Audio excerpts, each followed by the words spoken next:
If you like the story, you can support the author on Patreon. Link is in the description. Chapter 21, A New Way to Earn Credits. Transfiguration is a highly advanced and incredibly dangerous branch of magic. That said, it's also something you'll be using a lot in the future. Professor McGonagall didn't waste time easing them, and she went straight for the intimidation play. Her tone was sharp, and her gaze was enough to make the whole class sit up straight. Only after everyone looked properly disciplined did she finally give them something sweet. She showed them the true charm of transfiguration. With a graceful flick of her wand, she tapped the desk in front of her. In an instant, the sturdy wooden desk transformed into a chubby white pig, adorably round and utterly ridiculous. The class barely had time to react before the pig turned into a roaring lion, then morphed again into a massive serpent, its glittering eyes locking onto the students in front. The ones in the front row couldn't help but stumble backward in fear, faces pale as ghosts. Tom noticed a flicker of amusement in Professor McGonagall's eyes. So even you, Professor Sirius, have a devious side, he thought to himself. Bang!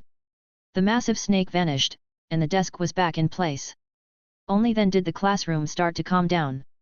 That's the wonder of transfiguration, McGonagall continued.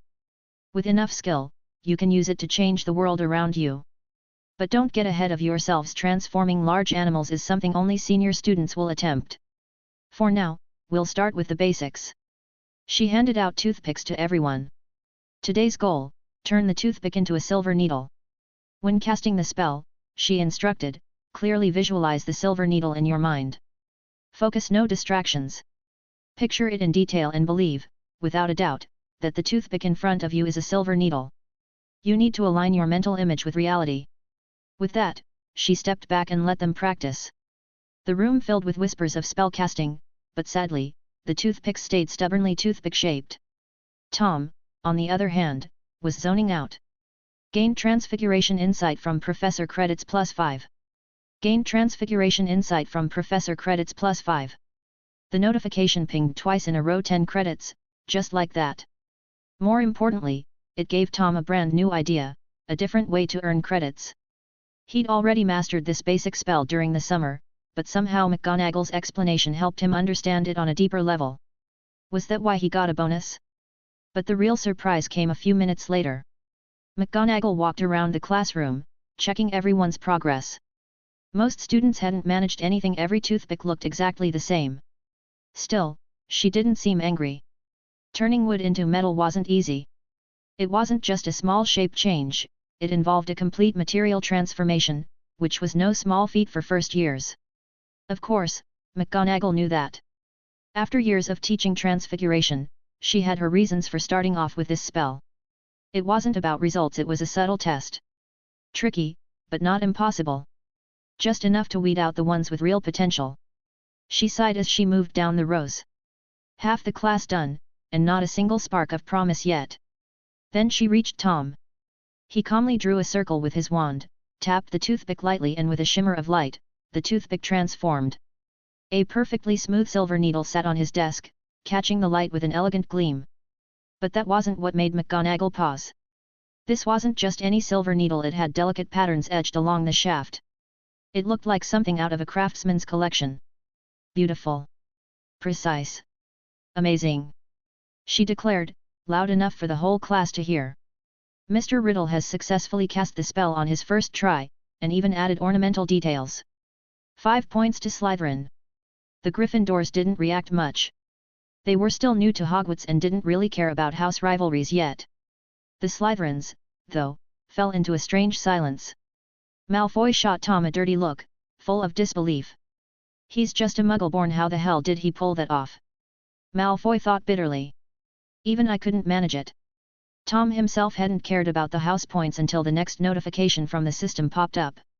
Received recognition from a Professor Credits +5, Achievement Point +1. System has unlocked long-term quest, become the best student in Hogwarts history.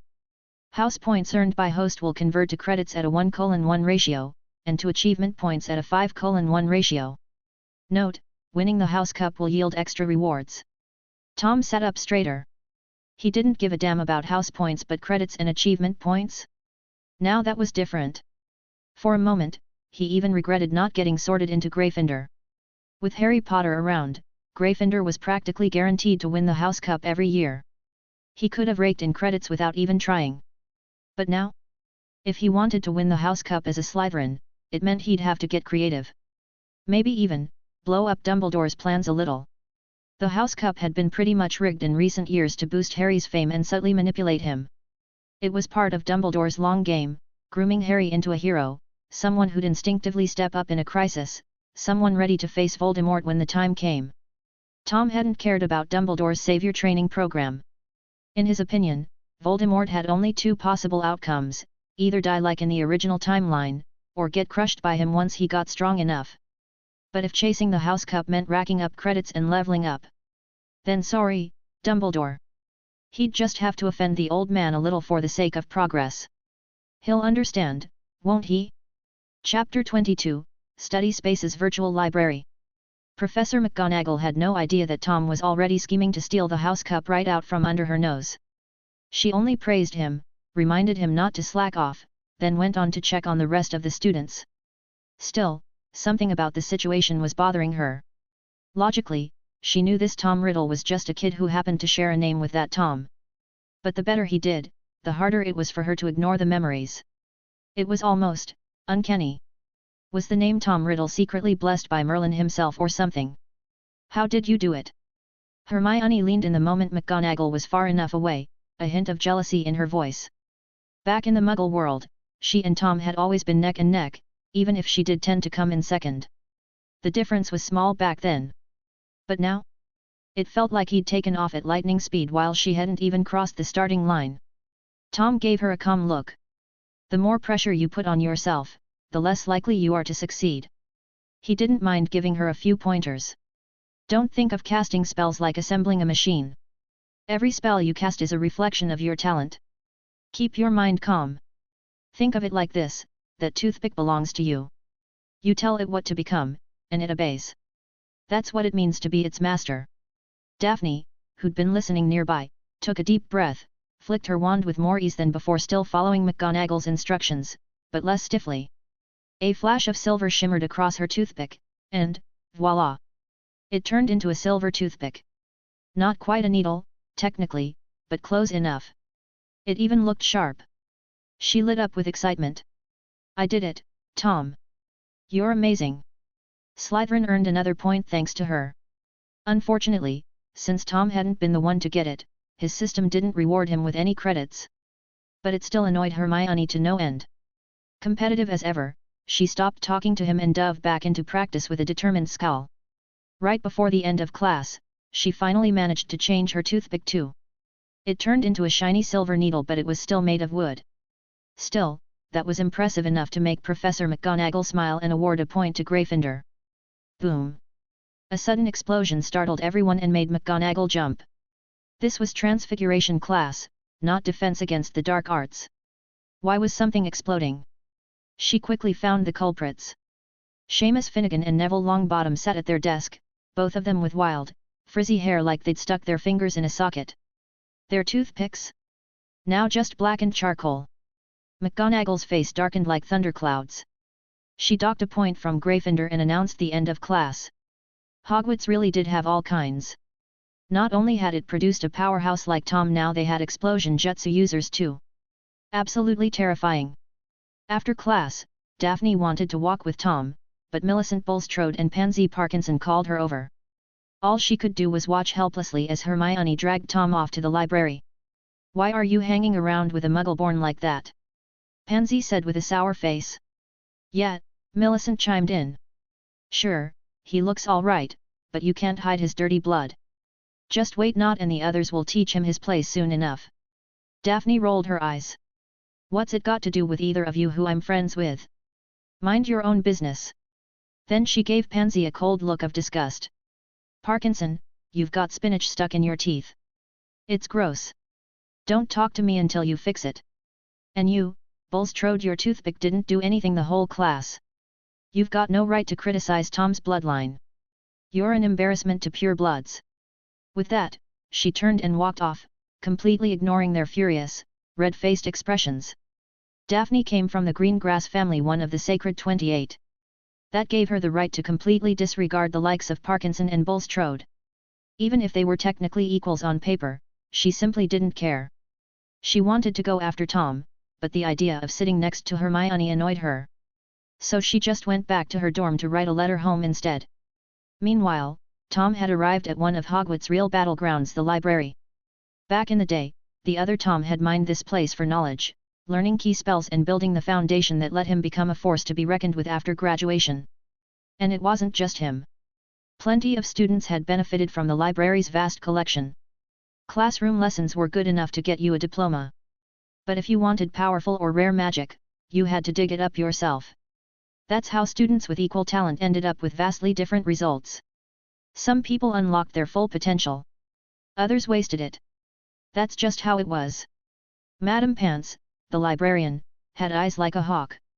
Anyone who made noise or treated books carelessly would immediately earn her death glare. Hermione sat down and started reading a book called An Introduction to Advanced Transfiguration Breakdown. Tom sat across from her and grabbed 3 books at once, earning a suspicious glance from Madame Pants. But Tom was more focused on filling his study space system's virtual library than on avoiding trouble. He flipped through a few pages in each book. Once the system logged it, he put the book back and picked up another. When he reached the 13th book, Madame Pants finally snapped.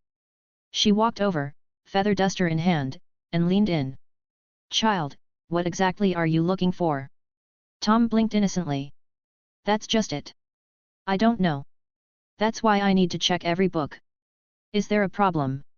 Madame Pants took a deep, sharp breath. "No. Just don't disturb the other students." "Got it. Thanks." Tom nodded politely, then immediately went back to flipping through books like he owned the place. He wasn't being loud. He wasn't damaging anything. If that bothered the other students, maybe they'd be better off studying in a broom cupboard. As for Madame Pants's disapproval, Tom didn't care. From what he could tell, she was probably a squib just like Filch. There was no record of her ever using magic in all 7 years of the original books. And when he glanced at her earlier, she didn't seem to have a wand on her either. Leaving a squib in charge of a magical library this important? Dumbledore really was something else. At exactly noon, Tom and Hermione left the library. "So, seriously," Hermione asked, still curious about his bizarre flipping spree, "what were you actually looking for?" "Nothing in particular," Tom replied with a shrug. "Just wanted to get a feel for what kinds of books are here. It'll make things easier next time." Hermione's eyes lit up. That actually sounded pretty smart. She made a mental note to try it herself later that afternoon. In the Great Hall, she headed for the Gryffindor table. Tom had just sat down at the Slytherin table when a tall older student approached him. He recognized him, Slytherin's 6th-year prefect. "Riddle. Professor Snape wants to see you after classes. His office is in the dungeons, next to the potions classroom." "Got it."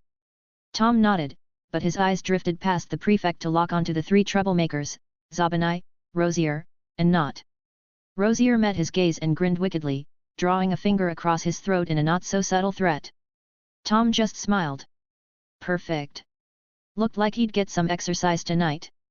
Chapter 23, Stabbing Snape Where It Hurts Most. Snape summoning him to his office didn't faze Tom in the slightest.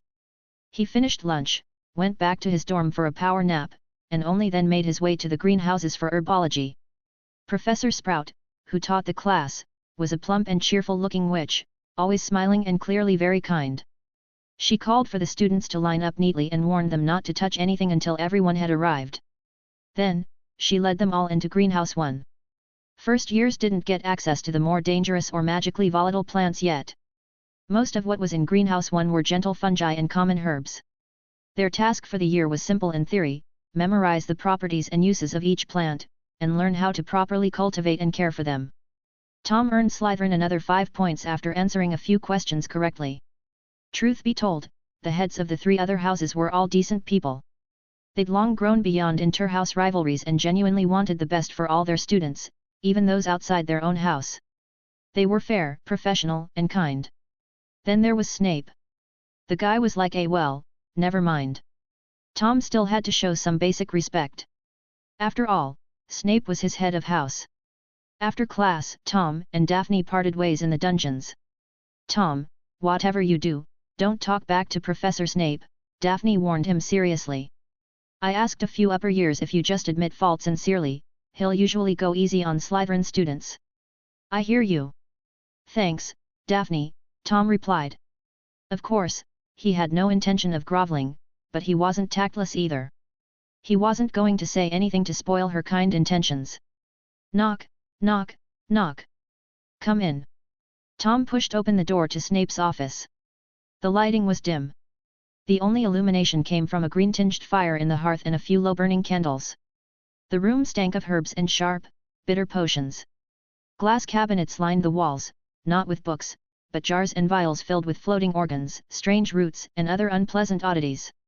Snape sat at his desk, reading a magazine, as though he hadn't just summoned a student. Tom glanced around the room, then casually turned an empty bottle on the floor into a plush single-seat sofa. He placed it right across from Snape, sank into it comfortably, and closed his eyes, resting his head back as if preparing for a nap. Snape's hand froze mid-page. A vein throbbed visibly on his forehead. Slam! He snapped the magazine shut and glared at Tom. Riddle! Did I say you could sit down? Tom opened his eyes, looking genuinely puzzled. Professor, is it against the rules to sit while talking to you? Cheeky little, Snape hissed. This is my office. You used magic without permission. What, can't wait to show off that pathetic little bit of talent you've got. Snape wasn't exactly a handsome man to begin with. With that expression, he was downright terrifying. Any other first year would have been shaking in their robes. But Tom? Not a chance. Sure, he couldn't beat Snape in a duel not yet, but this was Hogwarts. Dumbledore was still alive and in charge. No matter how upset Snape got, he couldn't actually do anything beyond what the rules allowed. Professor, you're hilarious, Tom chuckled softly. Of course I know this is your office. But I also saw you were reading something quite riveting. And since Slytherin's head would never be so rude as to ignore a guest without good reason, I figured you must have been reading something really important. He smiled faintly. For the sake of our house's reputation, I took the initiative. I trust you understand. Snape's fingers clenched around the fabric of his sleeve. He'd been head of house for years, and no student had ever dared speak to him like this, passive-aggressive, full of insinuations, and yet worded so neatly that it was impossible to call out directly. All he'd wanted was to scare Tom a little. Instead, the kid flipped the script on him. Snape took a long breath and forced himself to calm down. You know why I called you here? Not really, Tom replied calmly. But I'm sure you'll tell me.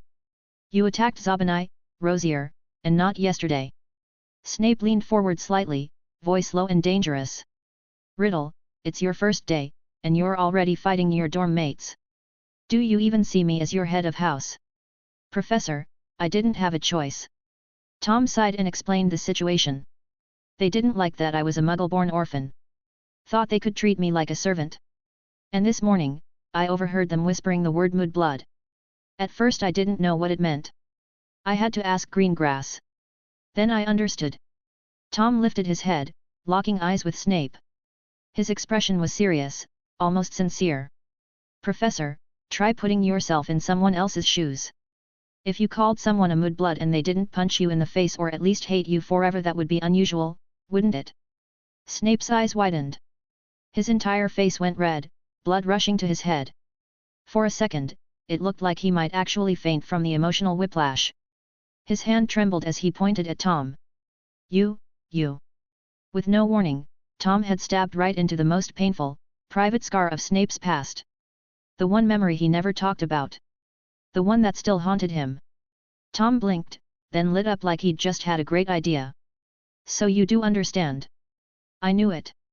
Calling someone a Mudblood should be unforgivable. People like that don't deserve friends or love. They should die alone and miserable. Honestly, I held back. Just beating them up a bit was merciful. They are my roommates, after all. I didn't want to make things awkward. Riddle. Snape roared, blood vessels practically bursting in his eyes. Shut up.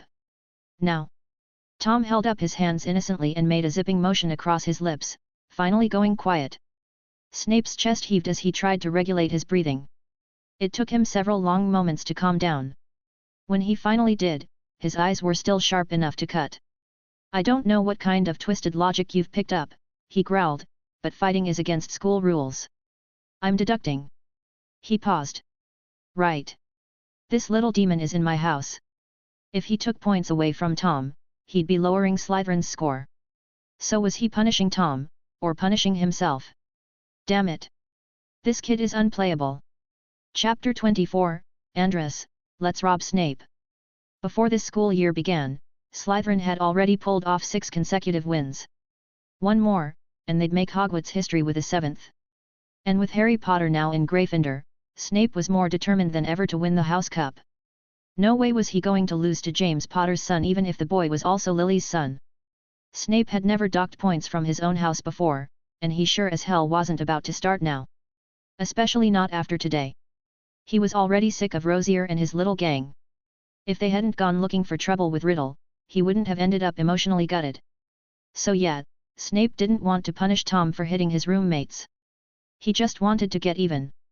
If you hate your dorm mates that much, then fine, Snape said with a cold smile. You can spend the next week in detention in the abandoned classroom next door. Starting tonight. No thanks, Tom replied instantly. Excuse me. Snape looked like he'd just short-circuited. What did you say? I said no, Tom said matter-of-factly. I didn't do anything wrong, so why should I be punished? If anyone should be doing detention, it's Rosier and his buddies. You think this is a negotiation? Snape snapped, his voice rising. Detention is at the professor's discretion. You don't get to say no. Well, I'm saying it anyway, Tom said, blinking innocently. You can take points, give me a warning, even expel me if you really want. Those are all things I can't control. But detention?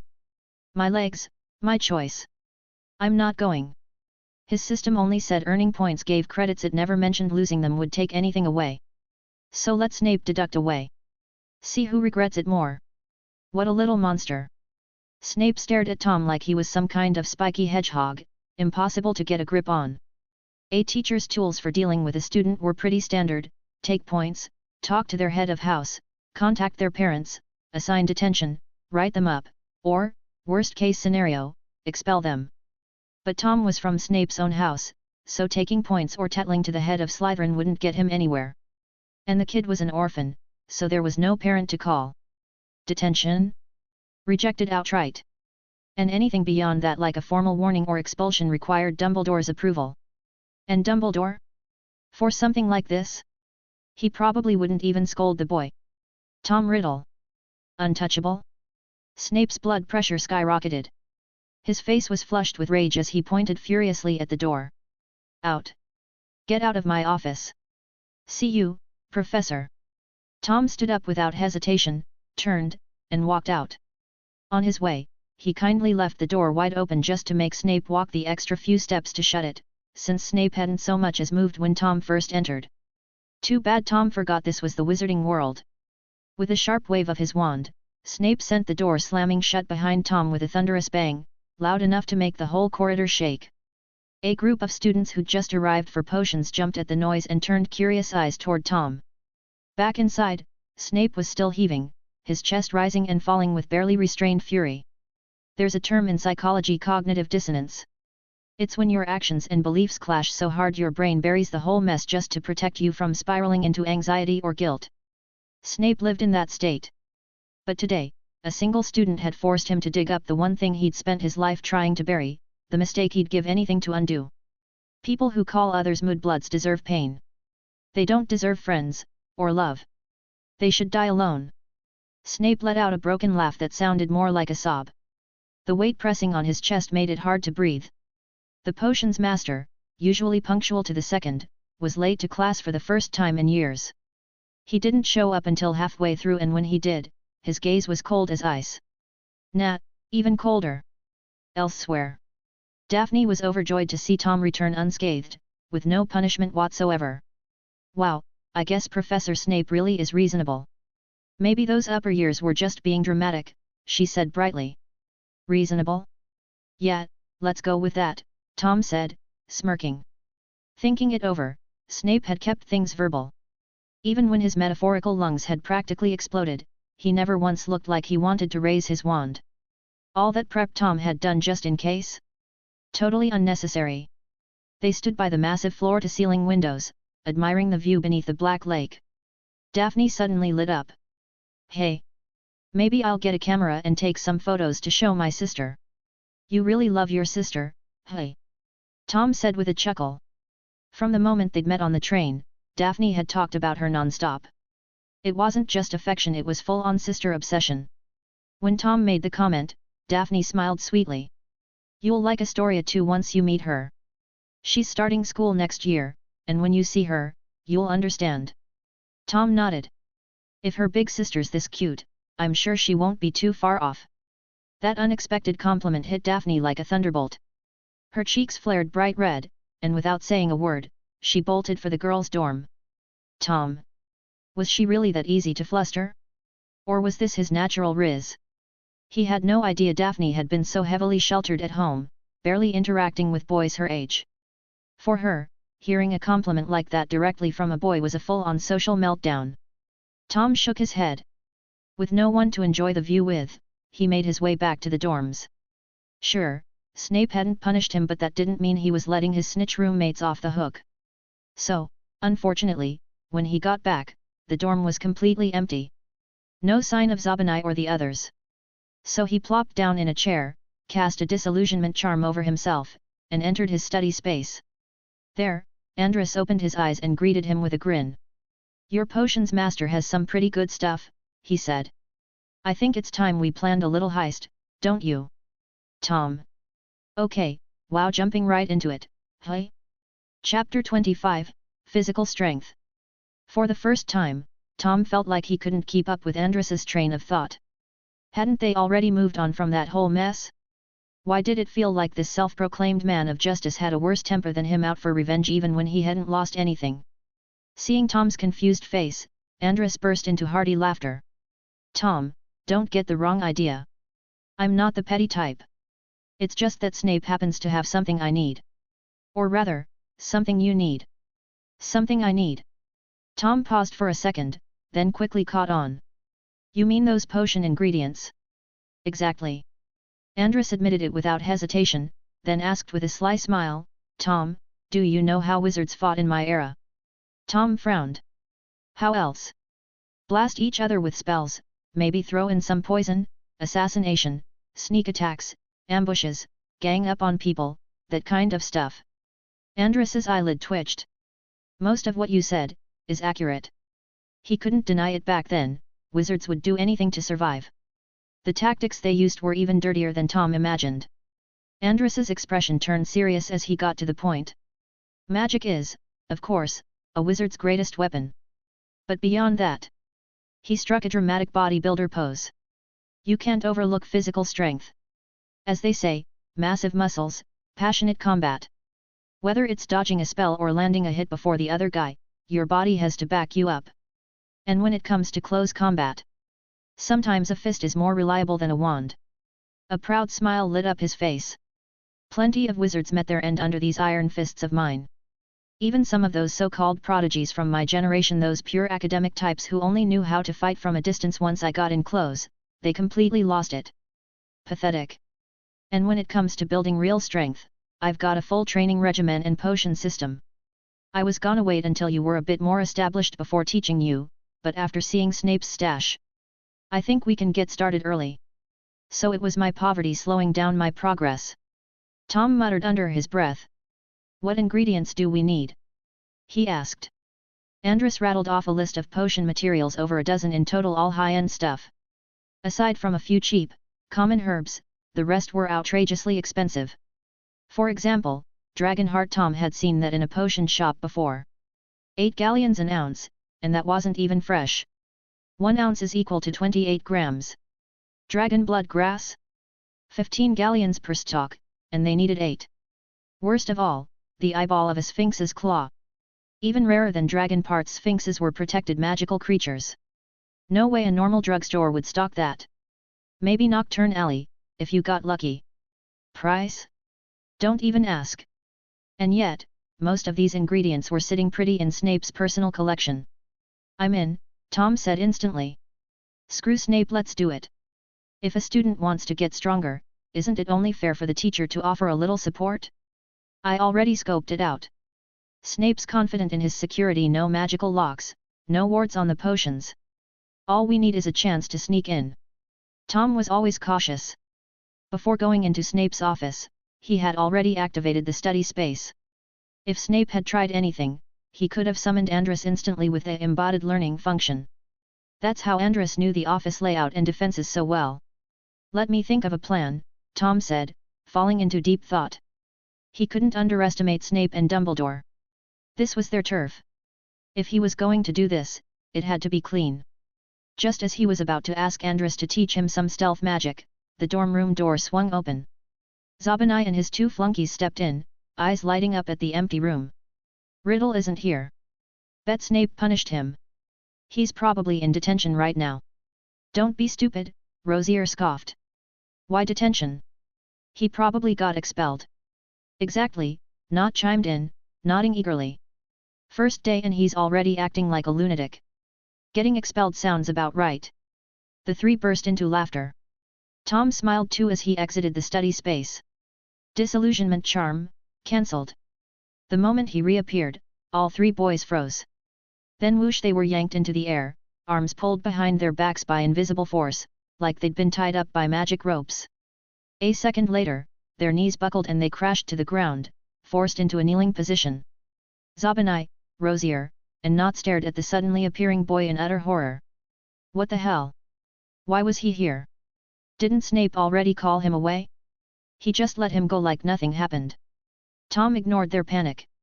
He was focused on the sensation of his magic just now. A steady will, surging emotion. He'd used his wand but no incantation. He'd just pulled off a nonverbal spell, and with precise control. Almost no different from speaking the spell out loud. He was starting to understand what Andrus meant about will and emotion powering magic. It was tricky, though. A delicate balance. Too much force, and your emotions got out of control. Too little, and the magic didn't come out at all. Tom flicked his wand again. The kneeling trio were suddenly blasted by a powerful force, tumbling backward and slamming into the wall. He frowned. That wasn't right. He was trying to hang them on the wall, not bounce them off it. Tom walked toward the three slowly, step by step. Zabanai's eyes widened in terror, shaking his head like crazy. But there was nowhere to run. Don't come any closer. They all saw it. Tom's wand had morphed again. Into a whip. We had a deal yesterday, didn't we? Tom tilted his head. You're free to try and get revenge, but you also have to accept the consequences of failure. Tattling to the professor was a good move, I'll admit. He clicked his tongue. Too bad Professor Snape thinks this is just a harmless little scuffle. He's not punishing me. The three looked like the sky had fallen.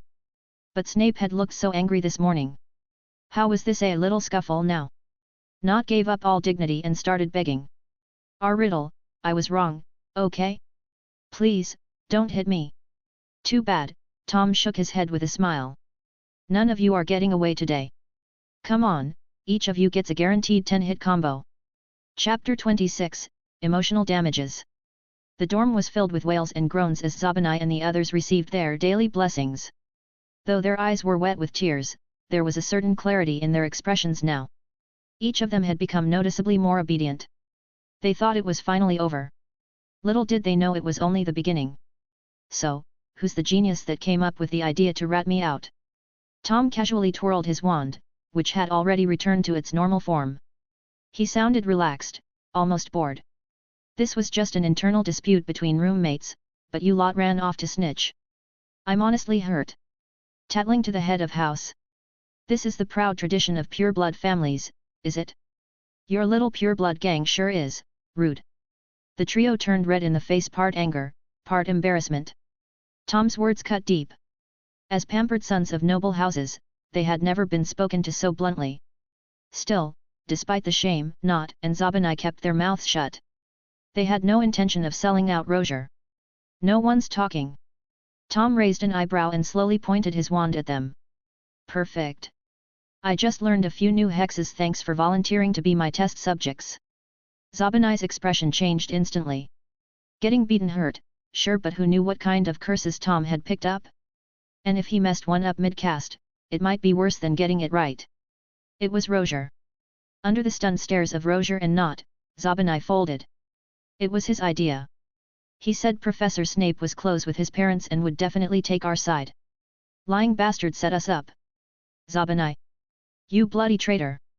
Roger looked like he wanted to leap across the room and bite his head off. Nott shot Zabanai a look of utter disgust. No one likes a snitch. Which was exactly what Tom wanted. He released the binding spell on Blaise Zabanai, then cheerfully helped him to his feet, even giving his shoulder a friendly pat. Blaise, I'm glad to see you've come to your senses. Zabanai didn't say anything. Selling out his friends left a bitter taste in his mouth. But that bitterness quickly turned into relief. Because Tom immediately strung up Nott and Roger again and beat each of them 50 more times right in front of Zabanai. This time, he didn't hold back. Their screams were blood-curdling. Zabanai was shaking just from watching. And the creepiest part? Tom healed them while whipping them, no scars, no bruises, not a trace of evidence. Even if they wanted to report him, they had nothing to show. Still thinking of telling the professors? Tom asked gently, like a teacher checking in on a student. The two of them shook their heads so hard it looked like their necks might snap. The look in their eyes? Like they were staring at the devil himself. Now then, Tom said, what about the damage you caused me? Roger, sobbing and sniffling, choked out, you didn't even get punished. What damage? You wasted my time. Tom sighed. It took me half an hour to talk Snape down. Add in the walk, and then the time I spent punishing you lot, you basically ruined my whole afternoon. There's a saying, you know time is money. Shouldn't I be compensated for my losses? All three of them nodded before they even realized they were doing it. It, kind of made sense. Sort of. But something definitely felt off. Riddle, are you trying to rob us? Zabanai, who hadn't been whipped into a stupor, was the first to catch on. Tom frowned. Rob? That's such an ugly word. Let's call it, emotional damages. You aren't even paying me, I'm borrowing it. Here, I even made ES. 3 slips of parchment fluttered into their hands. Each one said Tom owed each of them 10 galleons. Repayment date? Graduation. 7 years from now. They were speechless. Gringotts didn't give interest, and still 7 years? That money might as well be gone. Who even keeps track of debts for that long? Inside, all three of them were cursing Tom to hell and back. But they still handed over the money, hearts bleeding. People assumed purebloods were all loaded. Reality? Not every rich parent gave their kids a pile of spending money. Zabanai was the best off 50 galleons for the whole term. Nott and Roger only got 20. Tom had just taken half their stash. And it was only the second day of the school year. They were devastated. Even worse, they'd signed ES. Even if they complained to a professor and said Tom extorted them, it wouldn't matter. Besides, would telling even help? Tom had come back unscathed. And the fact he felt comfortable talking out rewards meant Snape couldn't or wouldn't do anything to him. The three boys silently came to the same conclusion: endure. They couldn't afford to pick another fight with Tom Riddle. It would only end badly for them. Meanwhile, Tom happily pocketed the cash. He was starting to think maybe Slytherin wasn't such a bad fit after all. No other house would hand him easy money like this. He wouldn't have dreamed of trying this anywhere else. 30 galleons in one go, if he could expand this to all of Slytherin, he could really start raking it in. Pay it back? Please. What kind of joke was that? Wishful thinking from an idiot. Sadly, he couldn't do it on a large scale for now. For one, he couldn't take on the older students. And if he got too greedy, Dumbledore might come knocking for a little chat. For now, it was best to keep his head down and focus on leveling up. You lot reflect on your mistakes. I'm off to dinner. Tom gave Zabanai another friendly pat before strolling out of the dorm. The room was dead silent. Roger and Nott glared daggers at Zabanai. If they weren't still sore, they probably would have jumped him right then and there. Instead, they both huffed and buried themselves in their blankets. Feeling awkward, Zabanai slipped out and slumped onto a couch in the common room. He didn't think he'd done anything wrong. If he hadn't talked, he would have gotten whipped too. What was the point in suffering for nothing? What Zabanai didn't know was that Roger was just angry. But Nott was furious that Zabanai gave in before he did, leaving him to suffer alone. Chapter 27, First Night Stroll.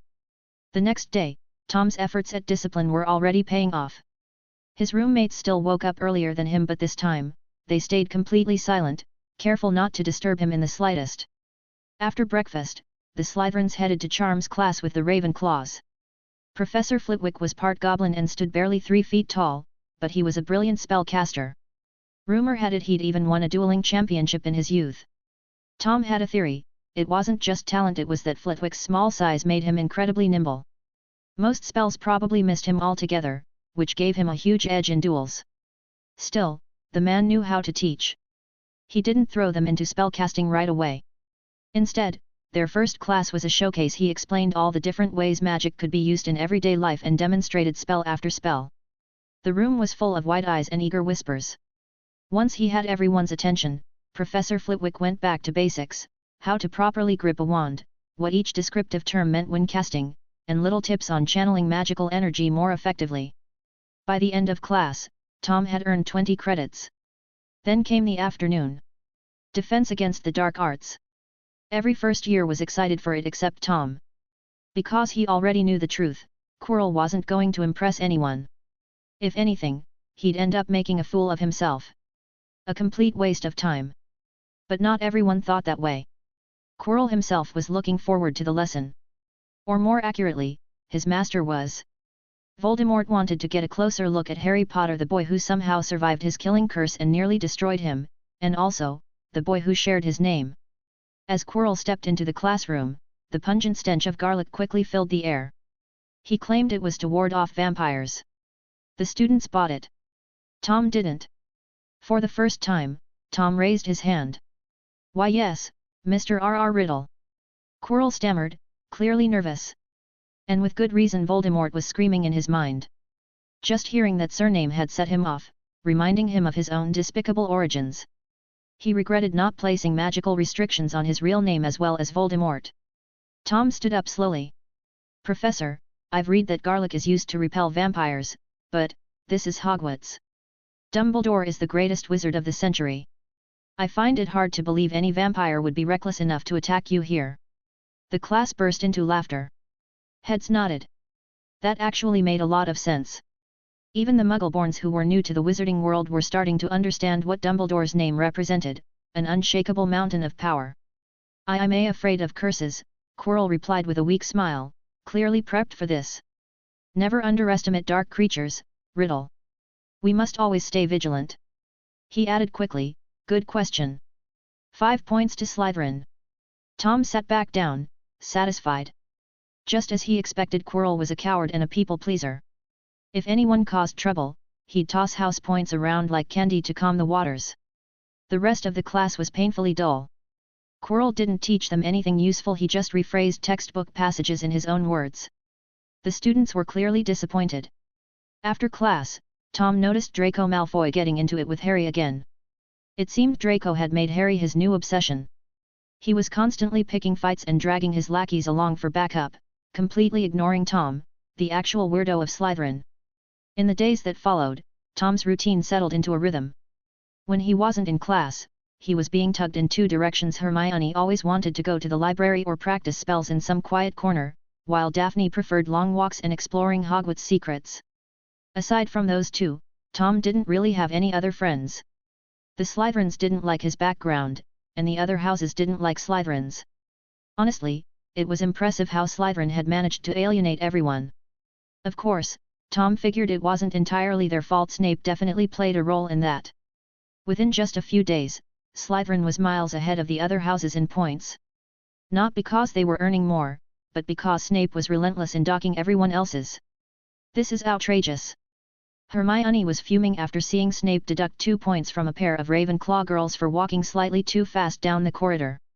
He's practically using a magnifying glass to find reasons to punish the other houses. "Oh, then thank Merlin he's only using a magnifying glass, and not just making things up," Daphne chimed in dryly. Tom had to admit Daphne was a true Slytherin. Results mattered. The methods? Not so much. To be fair, Snape did have a reason every time. It was just that the violations he punished could easily have been ignored by a less petty teacher. You could call him strict, not unjust. Still, Tom suspected those 2 Ravenclaws had just been collateral damage. Snape had shot him a glare moments before, and they just happened to walk between them at the wrong time. "Will you two stop arguing? I'm starving over here." The girls had started sniping at each other again, and Tom sighed. This happened all the time. They were natural-born rivals, any little thing could set them off. "Come on, Tom. We've got astronomy tonight, you need to eat more," Daphne said, tugging him away toward the Slytherin table. Hermione bit her lip and walked off toward Gryffindor's. That night, after memorizing the names of a dozen stars through the telescope, the students finally left the astronomy tower, exhausted and ready for bed. Once his roommates had drifted off, Tom quietly cast a quick stunning spell to make sure they stayed asleep, slipped on a disillusionment charm, and stepped out into the corridors of Hogwarts. For his very first nighttime adventure. Chapter 28, Stages of Spell Mastery. There's an old saying at Hogwarts, your school life isn't complete until you've gone on a nighttime adventure.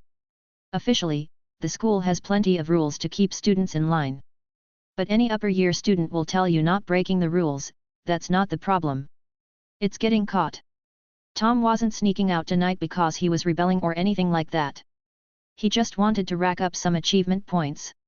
So far, the system had only given him one real task: help Slytherin win the House Cup, and just today, the list of achievements had finally unlocked. After some studying, Tom realized that racking up achievement points wasn't nearly as hard as he'd expected. At least, not in the early stages. He'd just been going to class, answering questions, earning a few house points, and occasionally wandering the castle with Daphne. That alone had netted him 150 achievement points. One category in the list was Castle Night Exploration. Basically, the more he explored Hogwarts at night, the more points he earned. So tonight, he wanted to get a points supply. Andrus was great at a lot of things, but dark magic wasn't one of them. In fact, he had zero talent or interest in it. Tom's goal was to hit 1,000 points as fast as possible so he could summon another King of the Century as a mentor. Hopefully one with deep knowledge of the dark arts. Tom walked at a steady, unhurried pace as he left the Slytherin common room. The flickering candle sconces along the stone walls cast moving shadows, creating a shifting pattern of light and dark. Perfect for practicing his disillusionment charm. Now, this charm wasn't true invisibility.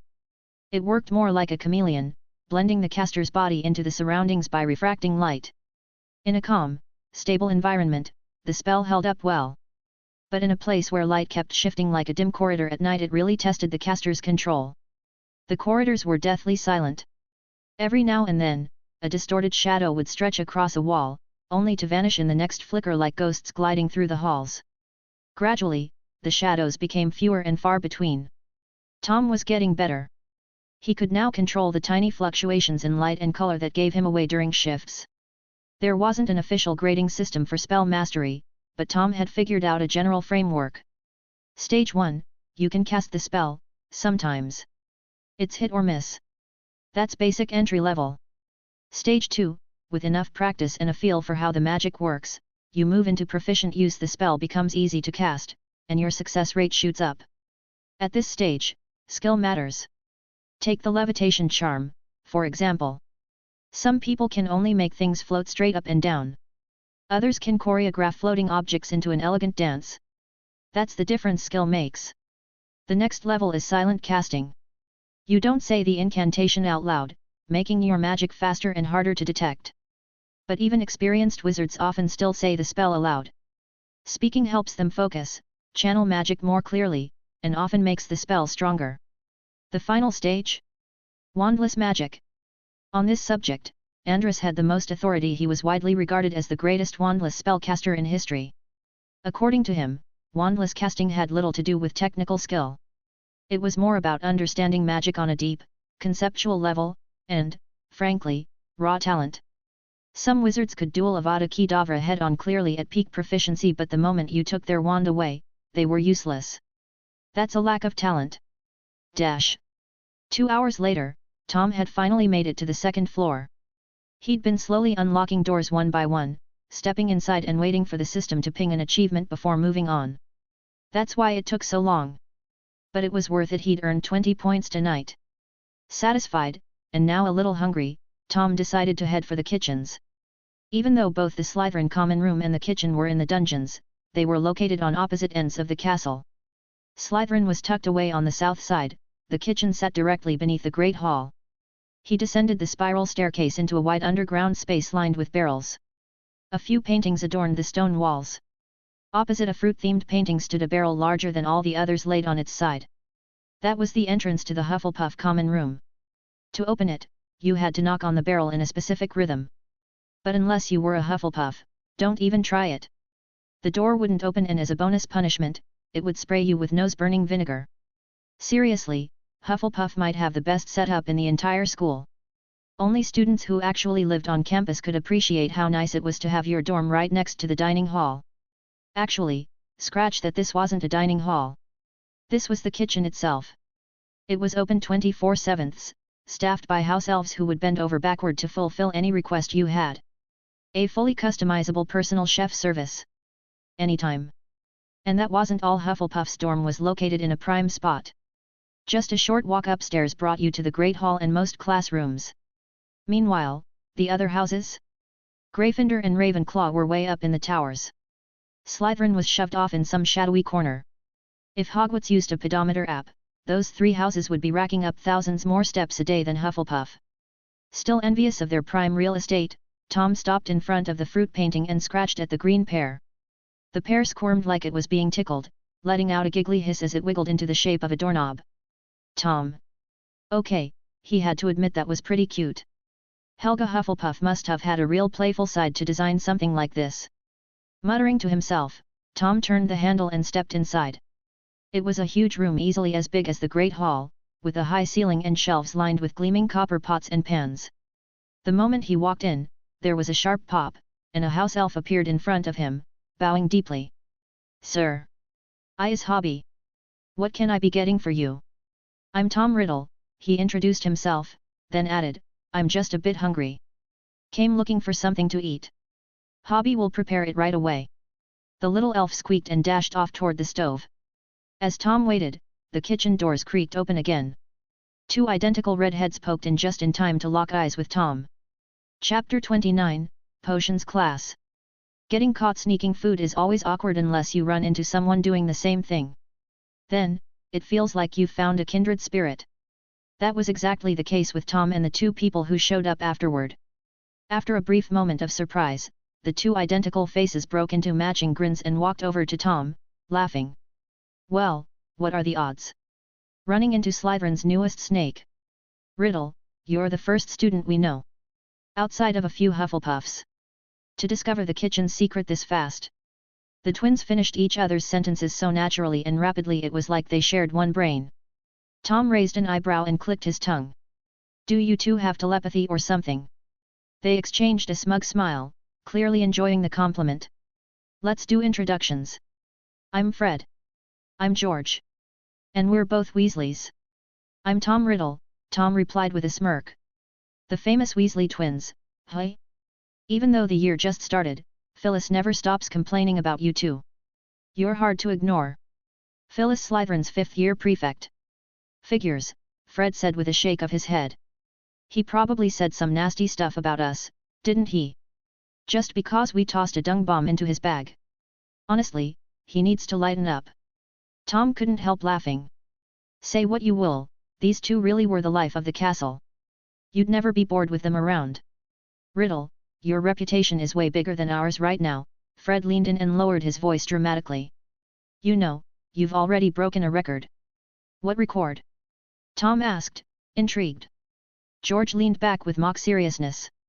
You're the first Muggleborn ever sorted into Slytherin. Fred added, well, at least in the last 10 or 15 years. Tom looked a bit disappointed. Oh, that? Yeah, I already knew. Technically, it's been 32 years.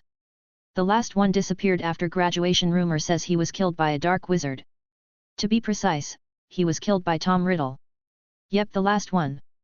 Maybe it was to prove his loyalty to the pure-blood ideal or to show just how pure Slytherin was meant to be. Either way, the poor guy ended up on Voldemort's hit list. Seeing how calm Tom was, the twins looked at each other, clearly disappointed. Fred couldn't help asking, you mean you've never been picked on? Being stuck with a bunch of people who look down their noses at everyone sounds like a nightmare. Not really, Tom shrugged. My roommates are great, honestly. We get along fine. He had no intention of airing Slytherin's dirty laundry. After all, he was one of them now. The way he had trained his roommates was nobody else's business. The twins looked at each other like they'd just seen a ghost. In the end, they decided Tom must just be saving face. That explanation felt more reasonable. Soon, their midnight snacks arrived, Tom's and the twins both. The three of them ate and chatted. Fred and George truly were walking encyclopedias of Hogwarts lore. They knew every shortcut, hidden passage, and interesting secret in the castle. Tom managed to dig out a lot of useful info. The twins were well aware he was fishing for information, but they didn't mind. It was rare to find a new student who was not only immune to their pranks but could fire back just as hard. Compared to their younger brother, this guy was way more interesting. So the three of them ended up having a great time. As for inter-house rivalries, Tom had no beef with Gryffindor yet. Those old grudges had nothing to do with him. If things ever got messy, he could deal with it then. After they'd eaten their fill, the three parted ways in the entrance hall. Before leaving, the twins clapped Tom on the back and solemnly promised that if any Slytherins gave him a hard time, they'd make sure those bullies ended up reeking of dung bombs. Tom just chuckled without responding. They weren't trying to help, they just wanted an excuse to prank someone. The rest of the night passed uneventfully. A new day dawned. It was Friday, which meant the first week of the new term was nearly over. 2 full days of weekend rest were just around the corner. Slytherin's Friday schedule was pretty light, just a double potions lesson in the morning. Gryffindor had the same. After breakfast, Tom headed with Daphne for class. As they passed Snape's office, Tom glanced at it subtly. He'd originally thought zero-cost shopping might be easy, but it turned out Snape's bedroom was directly connected to his office. He'd only learned this from older students. If he hadn't known and tried to sneak in at night, that would have been a disaster.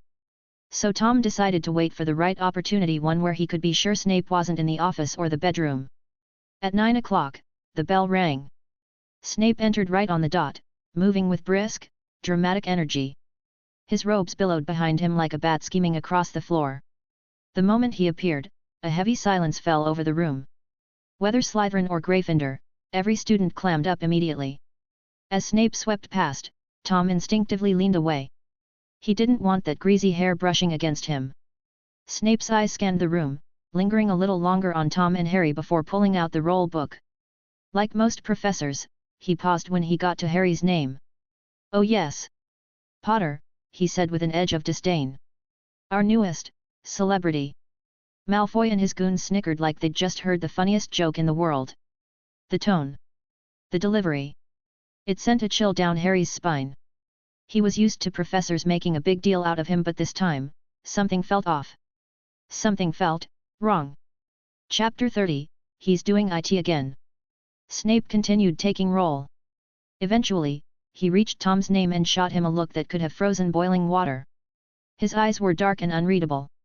Tom, ever the gentleman, simply smiled politely at the man funding his education. Snape gave a soft, disdainful snort and snapped the attendance book shut. "You are here to learn the exact art of potion making." His voice was barely above a whisper, but every word was razor-sharp and crystal clear. "Here, you won't be flailing your wands around like idiots. In fact, you might even start to wonder if this is magic at all. I don't expect you to appreciate the delicate wafts of white steam or the faint aroma curling from a perfectly brewed cauldron. Nor do I expect you to understand the exquisite allure of a potion that glows like blood and holds the power to enthrall the senses. I can teach you how to bottle fame, brew glory, even stop death if, and only if, you're not the hopeless morons I usually have to deal with." Silence. The class was dead quiet. Harry and Ron shifted awkwardly in their seats. Hermione, on the other hand, was leaning so far forward she was practically halfway across her desk. And she wasn't the only one. Several students were clearly trying to prove they weren't part of Snape's hopeless morons category. "Potter." Snape's cold gaze locked onto Harry like a hawk spotting prey. "If I add powdered root of asphodel to an infusion of wormwood, what do I get?" Honestly?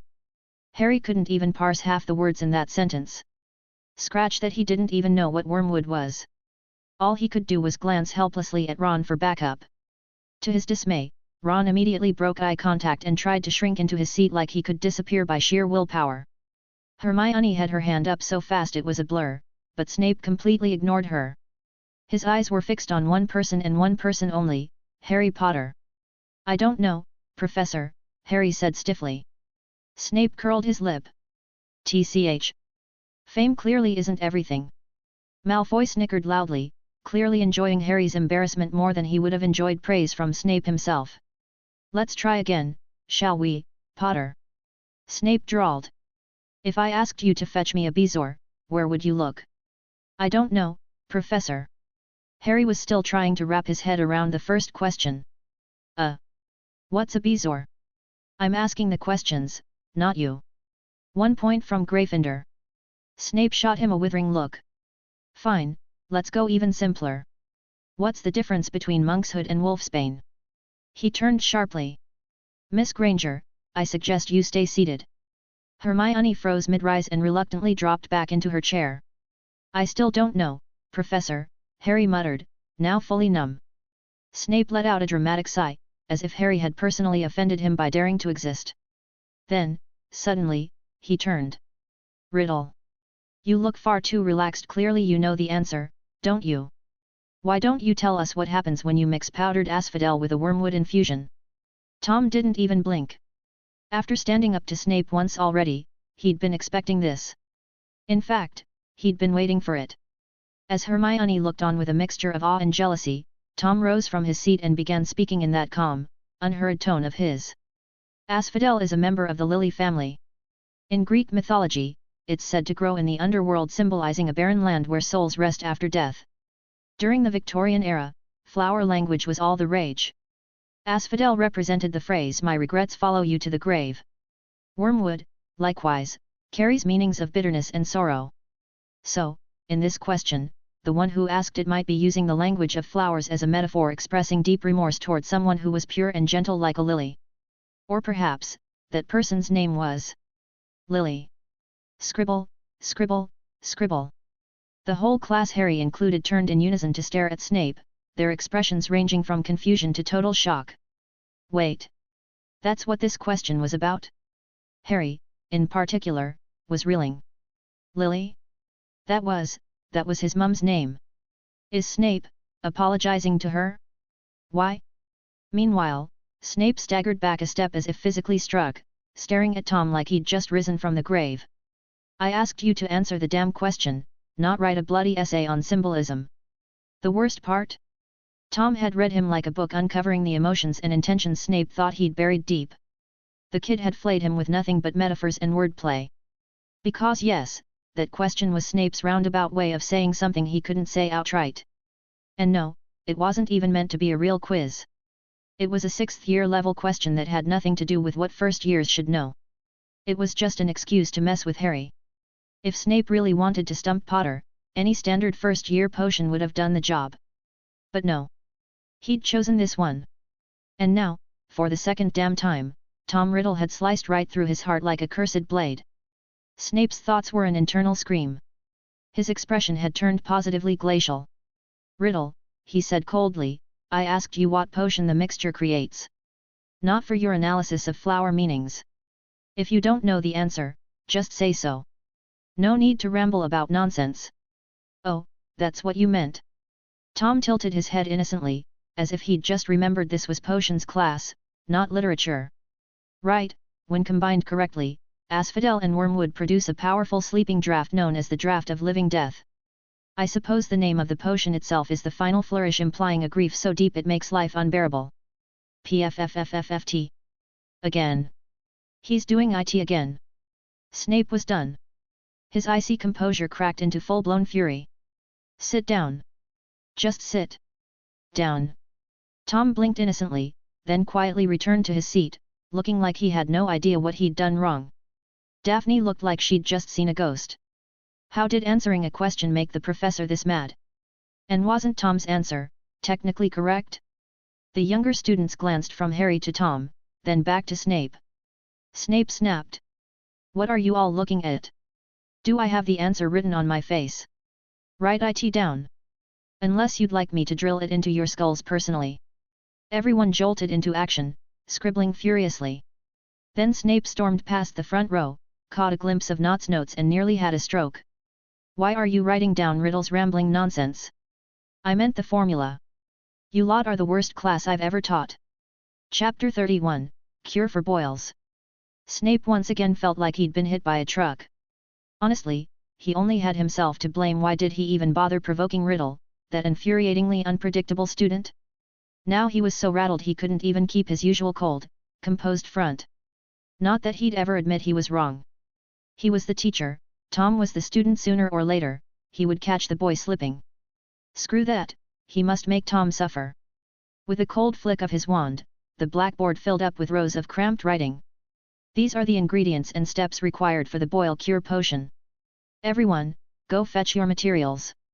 You'll work in pairs. And if I catch anyone wasting my ingredients, enjoy a week of cleaning the classroom. At his command, the class instantly sprang into action. Tom naturally partnered up with Daphne. Even if he wanted to pair with Hermione, it wouldn't have been allowed. It had only been a week since school started, but the inter-house rivalry was already in full swing. Gryffindors stuck with Gryffindors, Slytherins with Slytherins unless the numbers were odd, and this year, they weren't. Before long, the temperature in the potions classroom began to rise. Thin trails of steam curled lazily into the air. Simple potions brewing honestly wasn't that different from cooking, just with way more precise ingredient prep and measurements. Snape moved through the room like a silent bat, gliding from station to station without a sound.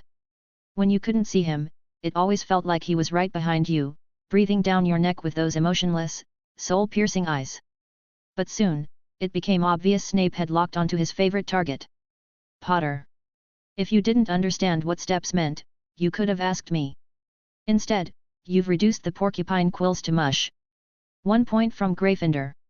Potter, I really think Hogwarts should hire a language tutor just for you so we don't have to suffer through the chosen one misreading class notes. Another point from Gryffindor. Potter, I told you to steam the flobberworms. Did you even do that? Potter. Potter.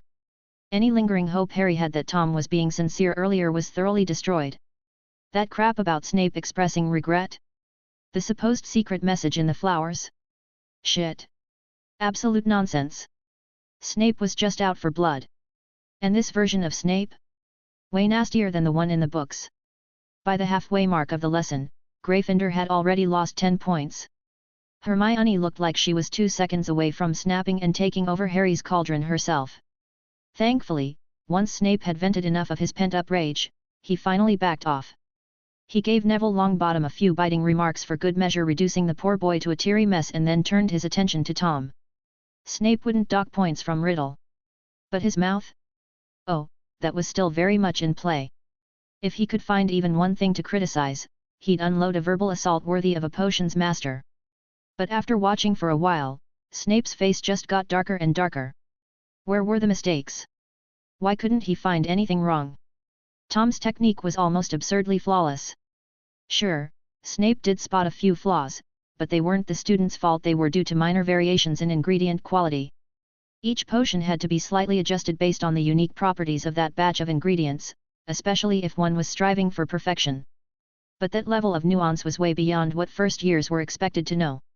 And yet, Tom followed the blackboard steps to the letter, down to the gram, to the second. Watching it was super annoying for Snape.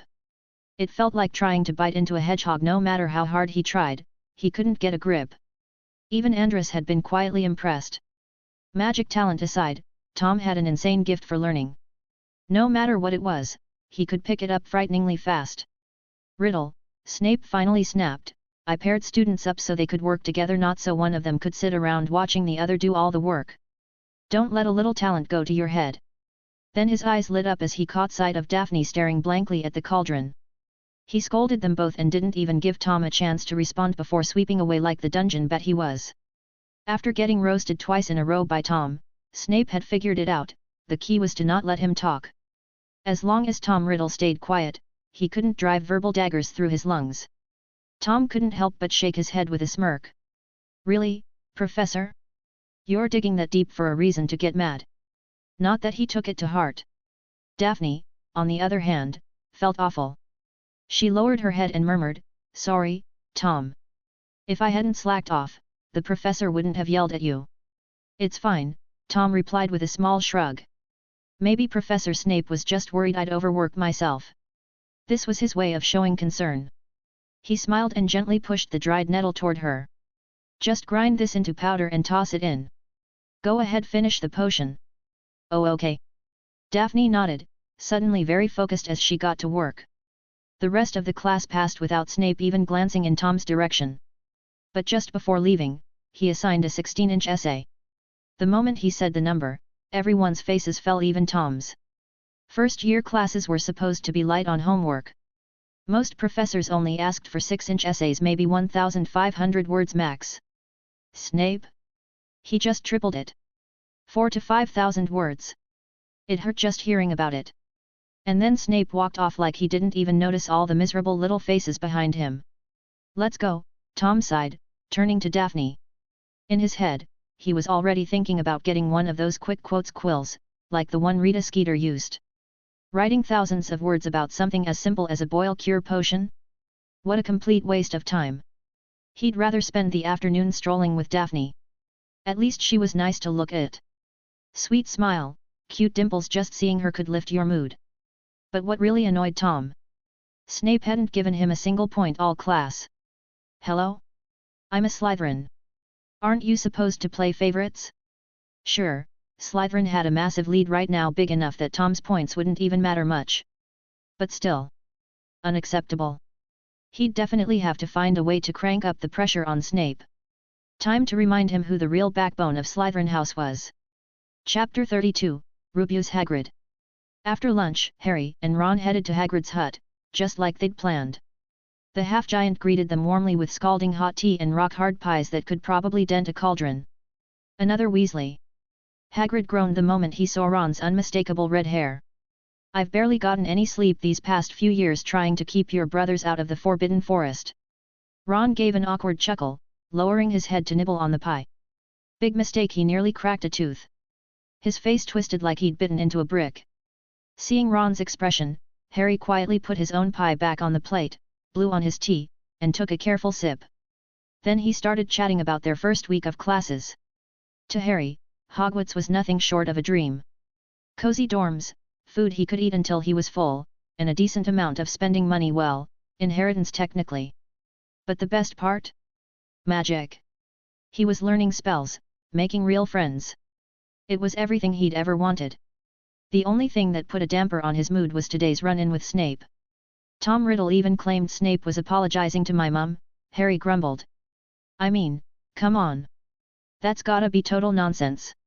He didn't notice how Hagrid's massive frame twitched slightly at the mention of that name, Tom Riddle. Hagrid, Harry continued, I really think Snape hates me. As if I made a mistake and didn't apologize. Rubbish, Hagrid muttered distractedly, fiddling with the leftover pies. Why would he hate you? And even if someone owes an apology, it wouldn't be you. If anyone should be apologizing, Hagrid thought, it'd be James Potter.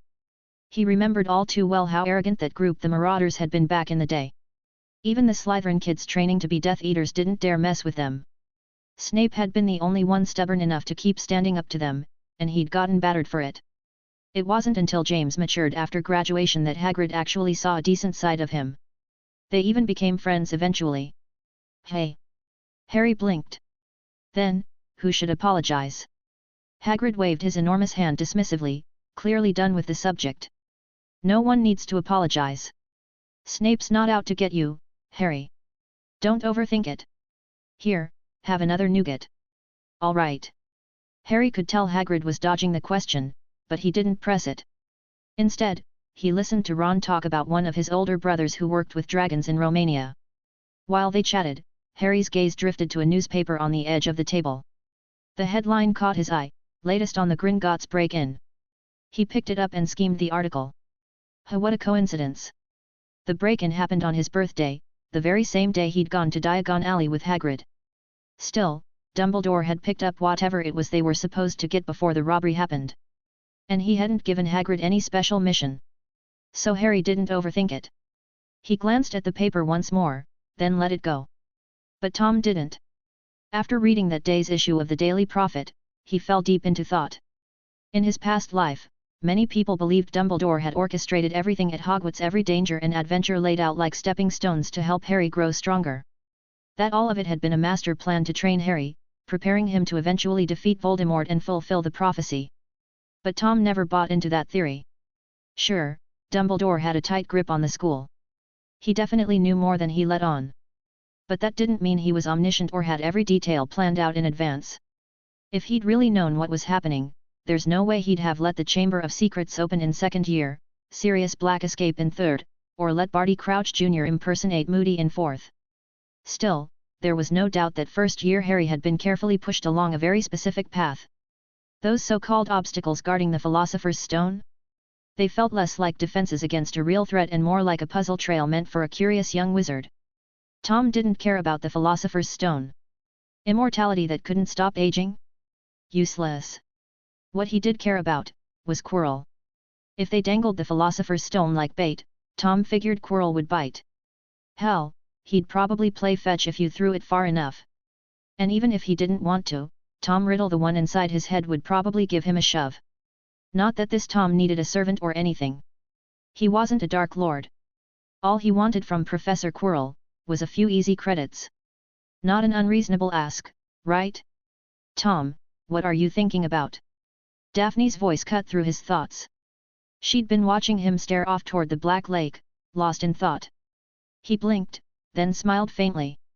Just wondering how someone like Professor Quirrell ever got hired. Daphne pulled a face. Right? The man can barely form a sentence. I'd rather read the textbook than listen to him stutter through a lecture. I mean, what was Dumbledore thinking? He's over 100, maybe he's just gone senile. Tom couldn't help but wonder just what Dumbledore had done in the past to make purebloods despise him so thoroughly. Not that Daphne would know anything about that kind of ancient wizarding drama. Still, he humored her. I heard there's a curse on the defense against the dark arts position, Tom said casually. No professor lasts more than a year. That's what I heard too. Daphne's eyes lit up. Every single one quits or disappears. It's like clockwork. She perked up immediately, diving into gossip mode as she eagerly shared all the juicy tidbits she'd picked up. The last defense professor? A witch who got cheated out of her money and her heart by some shady wizard. She ended up castrating the guy during a dark and stormy night, then looted everything he had and fled the country. She's still wanted by the Ministry. The one before her was a super old wizard, an old friend of Dumbledore's. Came down with something nasty around Easter and got carted off to St. Mungo's. And the ones before that? There'd been smugglers, shady experimenters who injured themselves, and even someone who turned out to have a criminal record. As Daphne's stories went on, her voice got softer and softer, until finally, she trailed off completely curled up beside Tom, using his arm as a pillow. Tom glanced at the sleeping girl, helplessly amused. He didn't wake her. Instead, he shifted into a more comfortable position for both of them and let his mind drift into the study space. Chapter 33, The Room of Requirement. The sun was already setting, and the air had cooled by the time the girl finally stirred from her nap. A light breeze brushed against her face as Daphne slowly woke, memories of what had happened earlier quickly returning. When she glanced at the obvious wet patch on Tom's robes, her cheeks turned as red as the sunset. She wished she could just bury her head in her chest and disappear. Tom exited the study space, slowly opening his eyes and stretching like he'd just woken up. Wow, I can't believe I slept that long. Daphne, why didn't you wake me? What a waste of such a nice afternoon. Hey? I just woke up too. It was really comfy, Daphne mumbled, voice barely above a whisper. She was dying to pull out her wand and erase the evidence of her little accident. Tom, acting like he hadn't noticed a thing, casually patted the dust off his robe. Let's head back before it gets too cold. We don't want to catch a cold, do we? Daphne nodded quickly. She followed him with her hands clasped behind her back, and as they walked, a quiet, happy smile formed on her lips. This was exactly why she liked being around Tom. The clever little witch had figured it out. There was no way Tom had actually been asleep. If he had, he'd have shown at least some signs of waking up. No sluggishness, no grogginess, nothing. He was only pretending to sleep. He'd done it to save her from embarrassment. Compared to other kids their age, Tom felt more like a grown-up. Not in a trying to look cool kind of way, but in how he always seemed to be in control, always thinking of her feelings. For someone like Daphne, who had left her mother's care and come alone to Hogwarts, Tom's presence gave her a rare sense of safety and helped her adapt quickly to this new world. Staring at his back, Daphne found herself thinking she ought to do something for him for a change. She couldn't keep relying on him all the time. But the more she thought about it, the more frustrated she became. Tom picked up anything he studied instantly, even that nosy Gryffindor girl couldn't help being jealous of how effortlessly he learned. There wasn't much Daphne could help him with, academically speaking. And as for everyday life, well, she wasn't qualified to help there either. Wait, what about money? Her eyes lit up. She remembered how Tom had borrowed 30 galleons from a roommate. Judging from his background, he was probably struggling a bit financially. That was it. She could help him in that area, ease some of his pressure. Now that she had a plan, Daphne's smile brightened. She caught up to Tom and started chatting and laughing with him as they headed into the castle. The moment she got back to her dorm, she pulled out parchment and started writing a letter to her mother, coming up with some excuses to request 500 galleons. That should be enough for now, right? Meanwhile, Tom had no idea that a small, kind gesture had boosted Daphne's affection for him. He was simply pleased he could study wherever he wanted in the study space. He certainly wasn't expecting to be treated to his very first sugar mama experience. Back at the dormitory, the moment Tom entered, his 3 previously noisy roommates fell completely silent. He gave them a glance but didn't pay them much attention.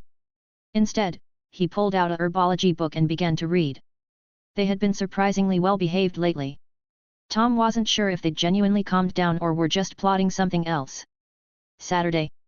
After having breakfast with Daphne and finishing up next week's assignments with Hermione, Tom made his way to the 7th floor in search of the room of requirement. The study space was great, it gave him a hyper-real second-world feeling. But in the end, it was just his spirit entering the space. Spells cast there didn't use up any real magic power, so it didn't provide the kind of feedback he needed to train properly. A wizard duel wasn't just about raw magical power or spell proficiency. Real fights relied on experience, reflexes, awareness, and sometimes, pure dumb luck. That's why Andrus had been urging him lately to train more in the real world. Only by practicing with his actual body could he develop true muscle memory and reach the level where spells flowed instinctively. After considering his options, Tom decided the room of requirement was the best choice. Located on the same floor as the headmaster's office but on the opposite side of the building, the room was hidden in the main tower, far from the south tower where Dumbledore's office sat. He wasn't too worried about running into Dumbledore here unless the old man got lost looking for a toilet. There weren't many rooms on the 7th floor. Tapestries lined the hallway walls, and Tom walked slowly past them one by one until he found what he was looking for, the famous tapestry of Barnabas the Barmy getting beaten with a club by a group of trolls. Barnabas had tried to teach the trolls ballet. They weren't having it. The scene was pretty ridiculous, trolls chasing him while he desperately tried to explain his intentions. After watching for a moment, Tom turned his gaze to the smooth wall across from the tapestry. He took a deep breath, focused, and began pacing back and forth. I need a room with dynamite, he thought. I need a room with dynamite. I need a room with dynamite. 3 passes later, the wall gave a slight shudder, but no door appeared. Seriously? Tom sighed. Fine. I need a room with RPGs. He tried again, 3 passes. The wall trembled once more. Then he tried, I need a room with 100x. This time? Nothing. Not even a wiggle. What kind of room of requirement is this supposed to be? Disappointed, Tom shook his head and gave up on his dreams of stocking up on firearms. Maybe his requests were a little over the top. Or maybe the original enchantments on the room were just that limited. Inside the study space, Andrus was speechless. He'd followed Tom for a while now and understood perfectly how outrageous those requests had been. Cut it out. You're here to find a training ground, not a weapons depot, Andrus chided. Fine, fine. Tom shrugged and resumed pacing. This time, he focused on needing a proper training room. Sure enough, after 3 more passes, a door suddenly appeared on the once solid wall as if it had always been there. Tom quietly pushed it open and stepped inside. As soon as he entered, torches lit up around the walls, illuminating the entire space. It was a large, open area roughly half the size of the Great Hall. Spread throughout the room were dozens of training dummies made of all kinds of materials, wood, metal, and more. Perfect.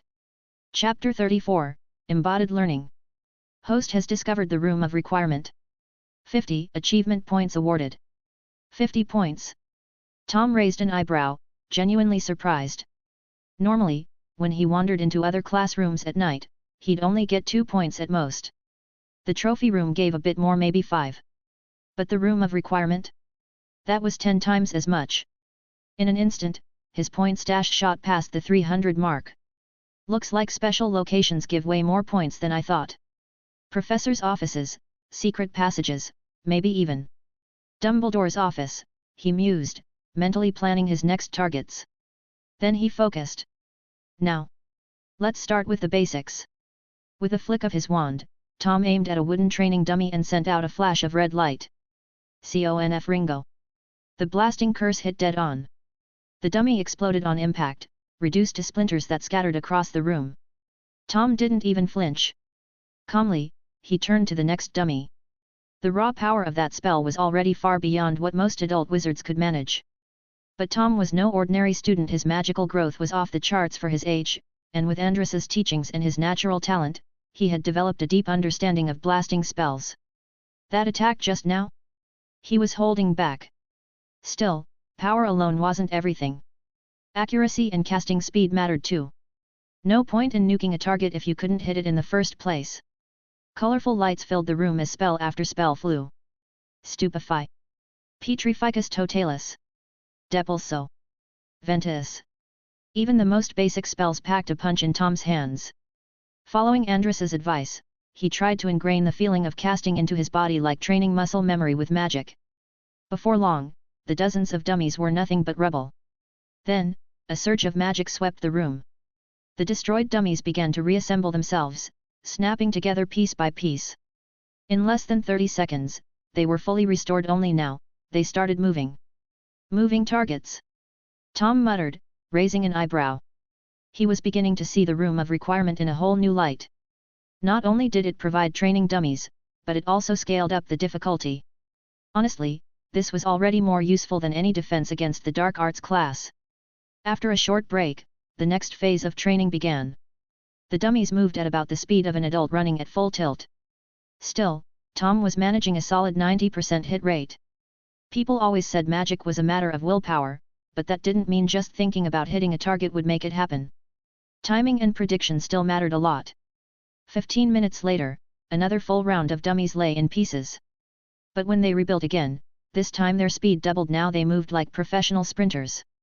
On top of that, each dummy had a floating sign above its head, numbered from 1 to 30. You want me to hit them in order? The difficulty just shot through the roof. Not only were the dummies moving way too fast, but they also overlapped and weaved around each other. Straight line spells wouldn't cut it anymore. He'd have to curve his attacks and hit from weird angles. And that was above his pay grade right now. Time to cheat a little. Andrus, I'm handing it over to you. Tom activated a special ability, Embodied Learning. Embodied Learning, the tutor can temporarily cast spells through the host's body to increase teaching effectiveness. Time limit, 5 minutes. Note, duration can be increased by 10 seconds per additional point of tutor approval. Cooldown, 24 hours. Host can cancel at any time to regain full control. For the first time, Tom let Andrus take full control of his body. A burst of laughter, deep, hearty, and totally out of place, echoed from Tom's mouth. Ha ha ha. Does this count as being alive again? Ah, the feeling of flesh and blood, how I've missed it. You've got 7 minutes. Less talking, more teaching, Tom cut in.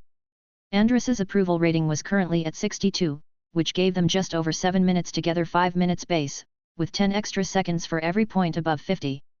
What Tom felt now was weird, to say the least. It was like his body had instincts of its own. He could still think freely, but his limbs moved on their own. And yet, he could feel everything: the force, the flow, the feedback. Now he understood why it was called embodied learning. Watch closely. Feel it. Memorize it. Andrus quickly shook off his initial excitement and got down to business. Tom's eyes sharpened, a glint of deadly focus flickering within. Stupefy. Whoosh. A streak of white light arced through the air like a graceful ribbon and hit dummy number 8, which had been hiding behind 3 others. This time, it didn't just break apart, it disintegrated into dust. Conf Ringo. Partis temporis. Ventus Tria. Andras chanted spell after spell at lightning speed. Sure, he could have cast them silently and instantly, but this was a demonstration for Tom, so he called them out loud. What floored Tom was the fact that all 3 spells launched simultaneously, each from a different angle, nailing targets number 9, number 10, and number 11, in perfect sequence. Tom, remember this feeling. Let your heart guide your actions. Your wand isn't a weapon, it's an extension of your intent, your focus.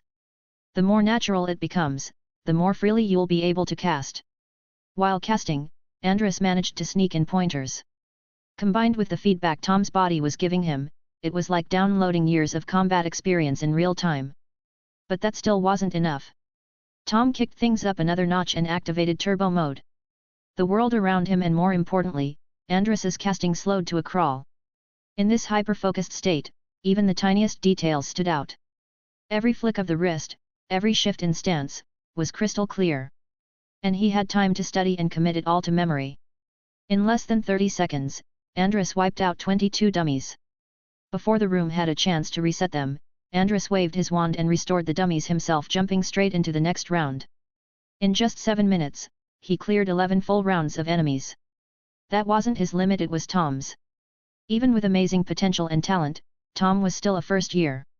When it came to raw magic reserves, age and maturity still played a big role. Of course, talent trumps age in the long run. A 100-year-old with B-tier talent would still lose to a fresh graduate with SS-tier magical talent. When the 7 minutes were up, Andras returned to his mental realm, and Tom regained control of his body. A wave of exhaustion hit him like a truck. He nearly collapsed on the spot. He managed to stay upright, wobbling slightly, then lifted his wand again. Embodied learning might have ended, but Turbo was still active. He wasn't about to waste a single second of it. Chapter 35, The Most Slytherin. 3 minutes later, the Turbo mode faded. Tom collapsed flat on his back, gasping for breath. But the results? Absolutely worth it. Sure, his spell power dropped toward the end due to magical exhaustion, but his control had improved drastically.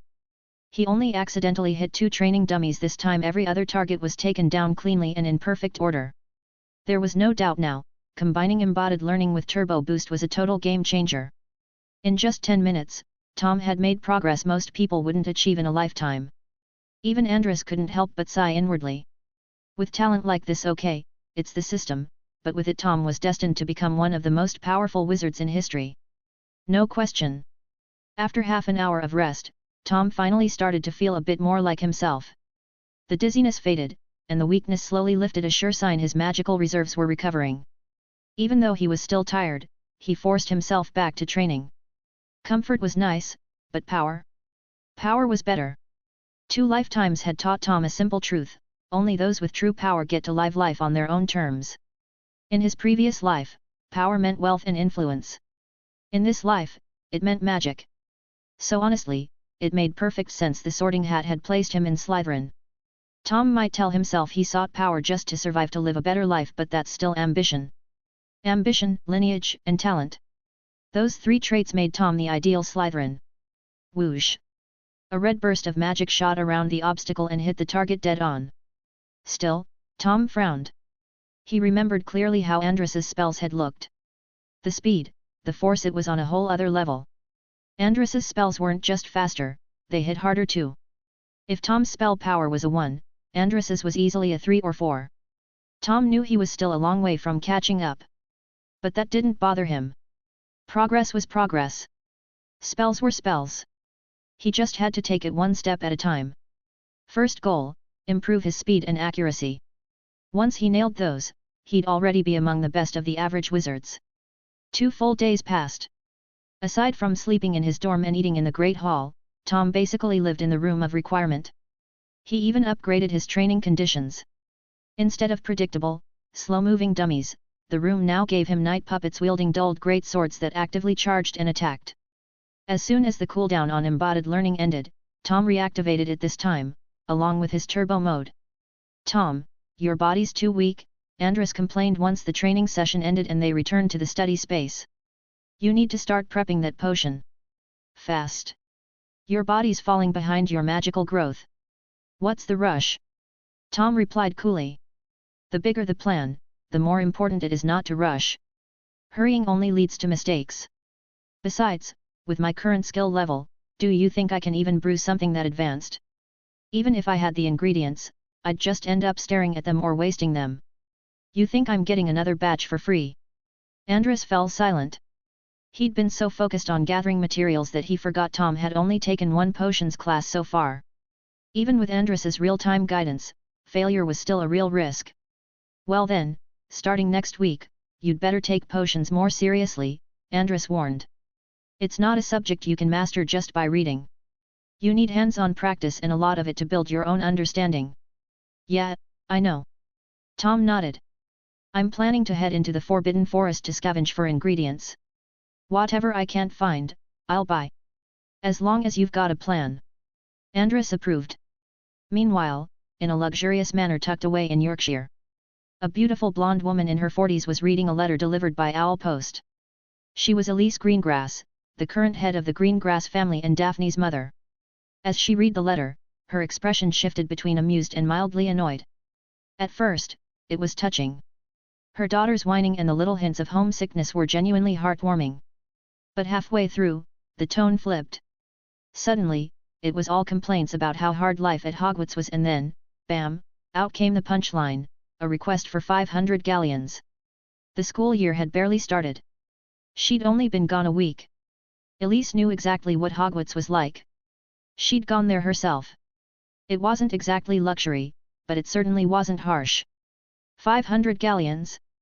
What was she doing, turning into some kind of gold-guzzling monster? At first, Elise worried that Daphne might be getting bullied at school and needed money for protection or something. But the cheerful tone behind the exaggerated complaints and the upward curve of her handwriting quickly eased that concern. Clearly, Daphne was doing just fine. So why the money? As Elise sat in thought, a gentle voice called from outside the room, "Mom? Did Sis send a letter?" Elise turned and waved. "Astoria. Come here, take a look. Your sister's begging for cash again." A pale, delicate girl in a simple dress stepped into the room. Her features were beautiful, but her face was an unhealthy shade of white. Her hair, which should have been the same dazzling blonde as her mother and sisters, had faded into a dull silver from malnutrition. A flash of pity crossed Elisa's eyes, but she quickly hid it. She didn't want Astoria to notice. Astoria stepped up to the writing desk and quickly read through the letter. "Mom," she asked curiously, "is going to Hogwarts really that expensive?" "Of course not," Elise said with a smile. "Your sister's just never been good with money. She probably saw some jewelry or fancy dress she couldn't resist." With her daughter beside her, Elise began writing a reply. She'd send the money. 500 galleons wasn't that much, but Daphne would owe her an explanation. Otherwise, next term's allowance might look very different. As they finished, Astoria's eyes flicked with thought. After a moment, she excused herself and went back to her room. From her cabinet, she pulled out the pouch where she'd quietly saved up 1,000 galleons. If her sister needed money, then she could help. It wasn't like she had much to spend it on anyway. Chapter 36, The Flying Class. A new week began. On Monday morning, Daphne finally received the package she'd been anxiously waiting for. Or rather, packages, 2 of them. Not only had her mother sent her some money, but her little sister, Astoria, had also secretly mailed over her personal savings after finding out that Daphne was struggling. In her letter, Astoria told her not to hold back on spending, and if it wasn't enough, she had more. Daphne was so moved she teared up on the spot. Her little sister really was the most precious girl in the world. So why, then, did life insist on putting her through endless pain? Just thinking about Astoria's health made Daphne start crying for real, scaring the girls she shared a dorm with.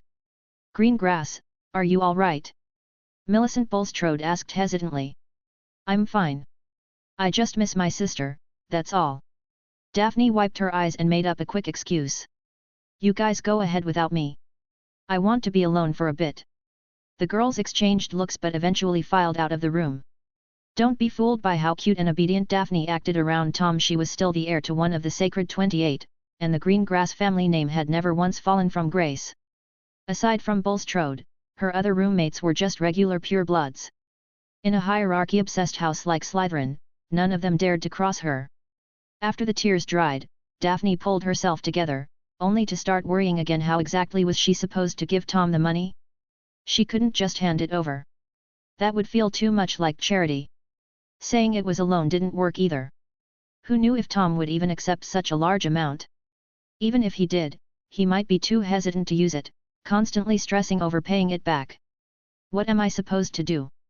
She muttered, completely torn.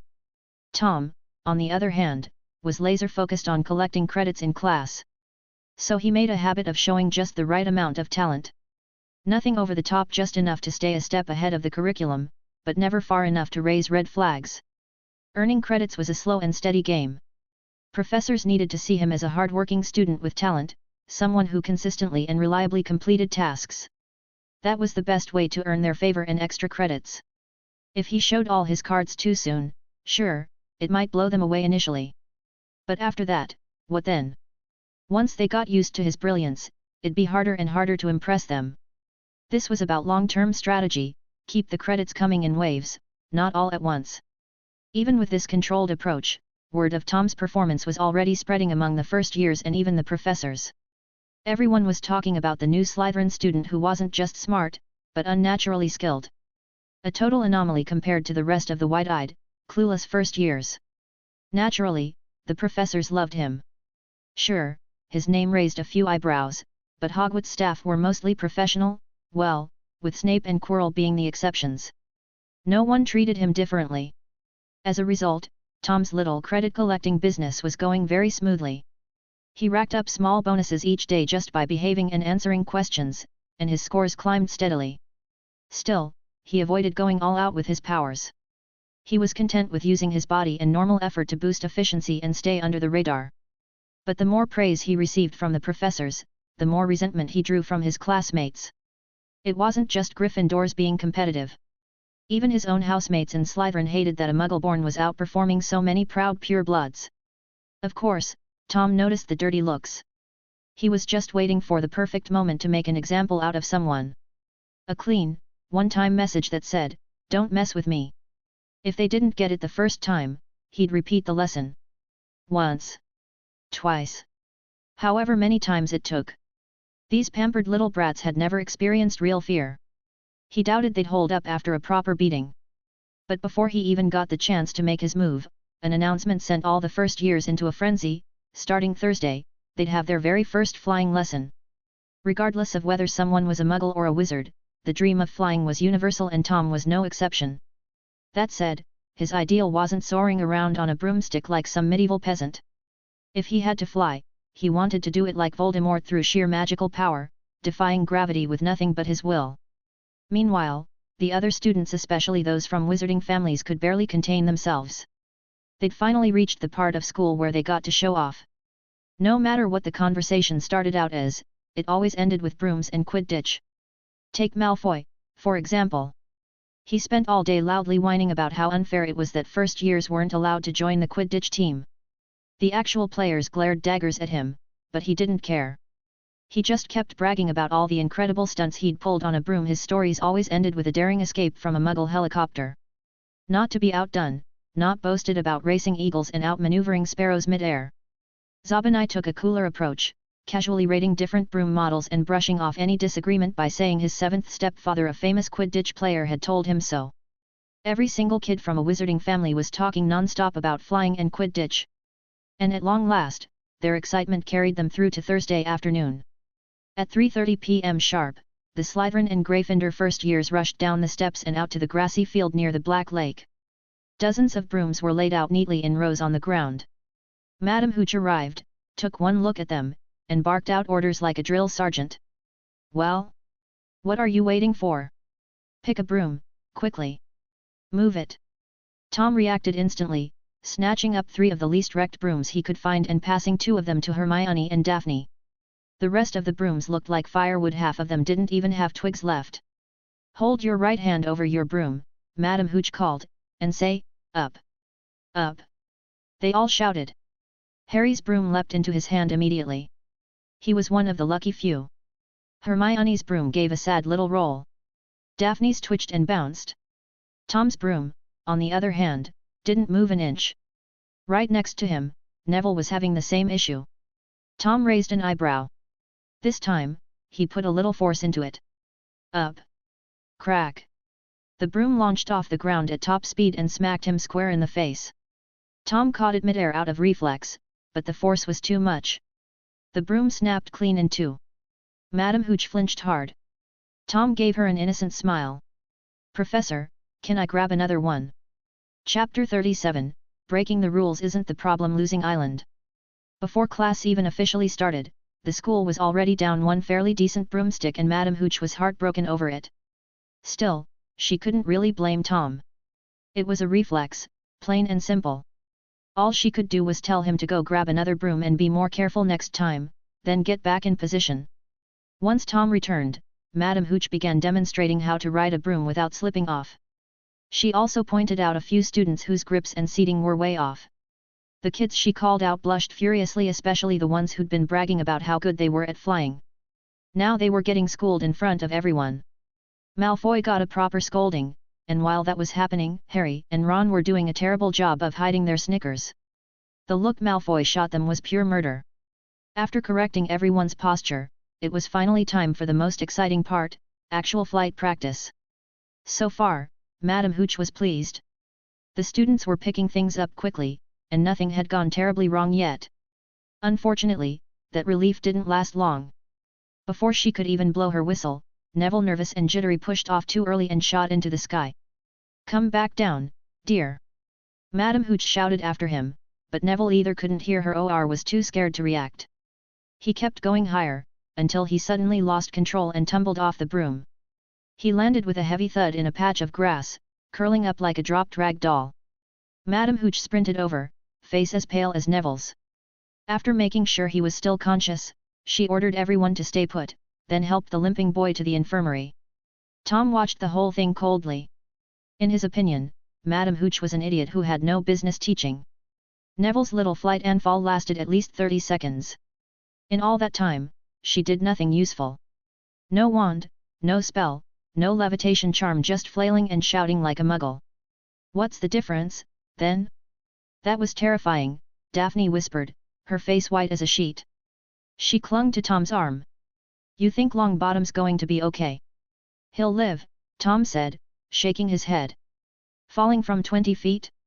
As long as he didn't land on his head, he's probably got a few fractures at most. You saw him, he walked to the infirmary. 20 feet was about 6 meters. Not a small fall, but not fatal either. For muggles, broken bones might mean weeks of recovery.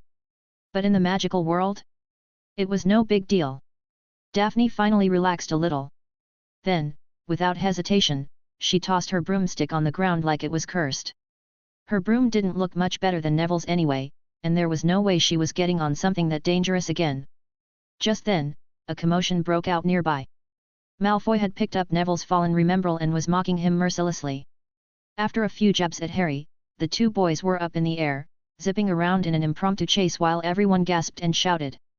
And for the first time, the so-called boy who lived showed a real, jaw-dropping talent, something that set him apart. He had never ridden a broom before, yet he flew like it was second nature. Twisting, turning, pulling off stunts like a natural-born seeker. After dodging Harry twice, Malfoy panicked and threw the Remembrall. Harry dove. He caught it a mere foot from the ground and rolled into a rough landing, but he had it. "Harry Potter!"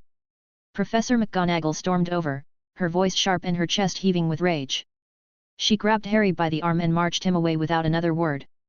And just like that, the first flying lesson came to a chaotic end. When Madame Hooch returned and found out what had happened after she left, she nearly fainted with rage. She confiscated all the brooms and cancelled the rest of the flying practice. Instead, the students were stuck memorizing dull safety rules and flight theory, utterly bored and drained. Tom didn't mind. Class was over, and he headed straight for the Great Hall to eat. Hermione caught up with him. "Tom, do you think Harry's going to get expelled?" "No way. It's really not a big deal," Tom said, already thinking about how many chicken wings he could scarf down. "Not a big deal." Hermione stared at him like he'd grown a second head. "He broke the rules. He flew without permission. And Malfoy didn't get in trouble at all, did he?" The smell of roasted meat was already wafting through the air, and Tom's words came faster. "Don't treat Hogwarts like it's some strict military academy. As long as you don't kill anyone, you could curse the Minister of Magic to his face and Dumbledore still wouldn't expel you. So what is a big deal then? Hermione asked. Losing. Losing is a big deal. With that, Tom jogged off to the Slytherin table. Lately, he'd been hungrier than ever, maybe from overthinking, maybe from a growth spurt. Either way, his appetite had been off the charts. He'd already felt hungry before flying class. Daphne helped him cut his steak and even poured sauce over it with a smile. When Tom finished his plate, she slid hers over without a word. At the Gryffindor table, Hermione was still mulling over what Tom had said. Harry returned with a huge grin on his face and plopped down next to Ron. The two of them immediately started whispering like kids with a secret. They didn't even notice Hermione eavesdropping from across the table. "I didn't get punished," Harry said. "In fact, McGonagall put me on the quidditch team. I start training next week." "You're joking." Ron nearly dropped his chicken leg. "You're a first year. And they made you a seeker." "Keep it down," Harry whispered back. "It's still kind of a secret. I thought I was dreaming, too. McGonagall said I'm the youngest seeker in a century. She even introduced me to Oliver Wood. I thought he was going to hit me with a stick at first." "Wow, that's amazing," Ron said, sounding a little dazed.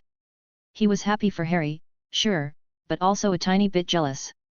Then Malfoy showed up with his usual posse and a sneer on his face.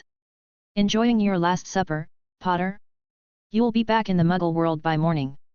He expected Harry to blow up, to get angry and snap. Instead, Harry just looked at him calmly, and with the faintest hint of amusement. He didn't even bother replying to Malfoy directly. Instead, he looked past him at Crabbe and Goyle. "Up in the sky, you didn't have the guts. What's changed? Is it because Tweedledum and Tweedledummer are backing you up now?" Malfoy's face turned a nasty shade of red.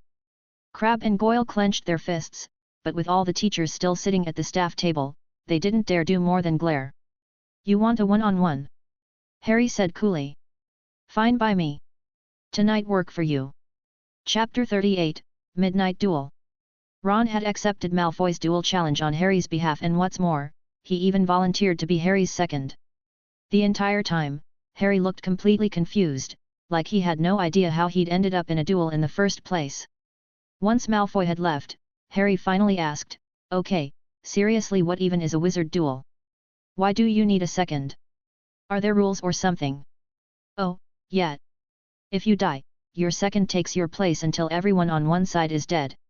Ron said it like it was no big deal, but Harry went pale as a ghost. When he saw how freaked out Harry looked, Ron realized maybe that wasn't the best way to put it. He quickly backtracked. "I mean, that's the official rule. Not like that's gonna happen between you and Malfoy." He looked Harry over. "Come on, do you really think either of you could kill each other?" Harry's face regained some color, but he still didn't look great. He'd only been at Hogwarts for 2.5 weeks, and the number of spells he could actually pull off could be counted on one hand with fingers to spare. "Does punching count as cheating?" Harry asked. Ron gave it a thought. "Technically, yeah. But if it's just the two of you flinging spells at each other, we'll be here till sunrise and neither of you will have a scratch." He waved his hand dismissively. "Just aim for his nose. I've been dying to punch that guy for weeks." Harry actually found himself agreeing. They huddled together, whispering back and forth, trying to figure out a plan. In the end, their brilliant strategy was to break Malfoy's nose, the one he always looked down at people with, and maybe yank out his smug platinum blonde hair. If things got desperate, biting wasn't off the table either. Hermione had been listening to the whole thing, her brow furrowed so tightly it looked like it might collapse in on itself. She wanted to step in and shut this madness down, but then Tom's words floated through her mind, "Losing is a big deal." Against her better judgment, she said nothing. "It's 11:30, Harry, we should get going."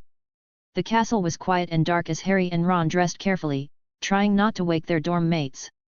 They crept out the door and down the spiral staircase into the Gryffindor common room, where only the fire in the hearth still burned. The rest of the room was cloaked in shadow. "Wait!" They had just reached the portrait hole when a girl's voice rang out behind them, making them both jump out of their skin. They turned around. "Hermione! I'm coming with you. To the duel with Malfoy." "What?" Ron couldn't believe what he was hearing. Wasn't Hermione the rule follower extraordinaire? Professors loved her almost as much as they loved that Riddle guy from Slytherin. I said I'm coming with you to duel. Hermione repeated firmly. Harry stared at her. Wait, I thought you'd already gone to report us. Or at least ran off to get a professor. Well, that was my plan, Hermione admitted with zero shame. When the boys' faces darkened, she quickly added, but Tom made a good point. Winning is what really matters. You two, be honest, do you even know any spells that work? Are you seriously planning to fight with your fists? You're wizards, not boxers. Harry and Ron looked more than a little embarrassed, but in the end, they agreed. At the very least, Hermione definitely knew more spells than either of them. So now they were three. They'd barely stepped out of the common room when they heard loud snuffling sounds from the hallway. Harry froze. Mrs. Norris, he whispered, already halfway turned around to bolt. But the fat lady had gone visiting and her portrait was shut tight, they couldn't get back in. That's not her, Hermione whispered, squinting through the shadows. Neville. What are you doing here? Sure enough, crouched in the corner was Neville Longbottom, the same chubby kid who'd been sent to the hospital wing earlier that day. Oh, thank Merlin. Neville looked like he was about to cry. You finally came for me. I forgot the password, and I couldn't get back in. I thought I was gonna be stuck out here all night. Harry and Ron immediately averted their eyes, guilt bubbling up. Neither of them had noticed Neville was missing. How's your hand? Harry asked, trying to change the subject. All healed. Neville held it up with a proud grin. Madame Pomfrey fixed it right up, she's amazing. That's great, Ron muttered, then glanced at the time. Look, the password is pig snout. But the fat lady's not back yet, so just wait here, all right? We've got other things to do. Don't leave me. Neville blurted, hurrying to catch up to them. He was not about to spend another second alone in the hallway. And just like that, the duel crew grew from 2, to 3, to 4. Harry tried to comfort himself with the idea that more people meant more strength. If Malfoy showed up with just Crabbe and Goyle, they could definitely give him a proper beating. They snuck through the castle, every creaking floorboard and twist in the hallway making them jumpy. Fortunately, they made it all the way to the trophy room on the 4th floor without running into anyone. Unfortunately, Malfoy never showed. But Filch did, along with his cat, and they were clearly heading straight for the trophy room. You've been played. Hermione hissed, furious. Then, without missing a beat, she shouted, come on! And bolted toward the opposite door. Harry and Ron followed, fuming. Harry was livid. He'd been so nervous about the duel, terrified he'd flub his spells and embarrass himself in front of Malfoy. And now it turned out the whole thing was a setup. Clang! A deafening crash echoed through the castle. Ron had knocked over a suit of armor. That way! After them, Mrs. Norris! Run!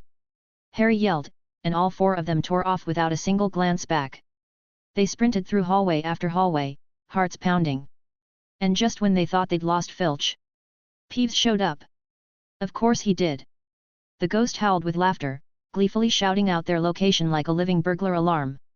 Back to running. Hermione's legs gave out first. She tripped over her own feet and stumbled hard. She clenched her teeth, bracing for the crash. But it never came.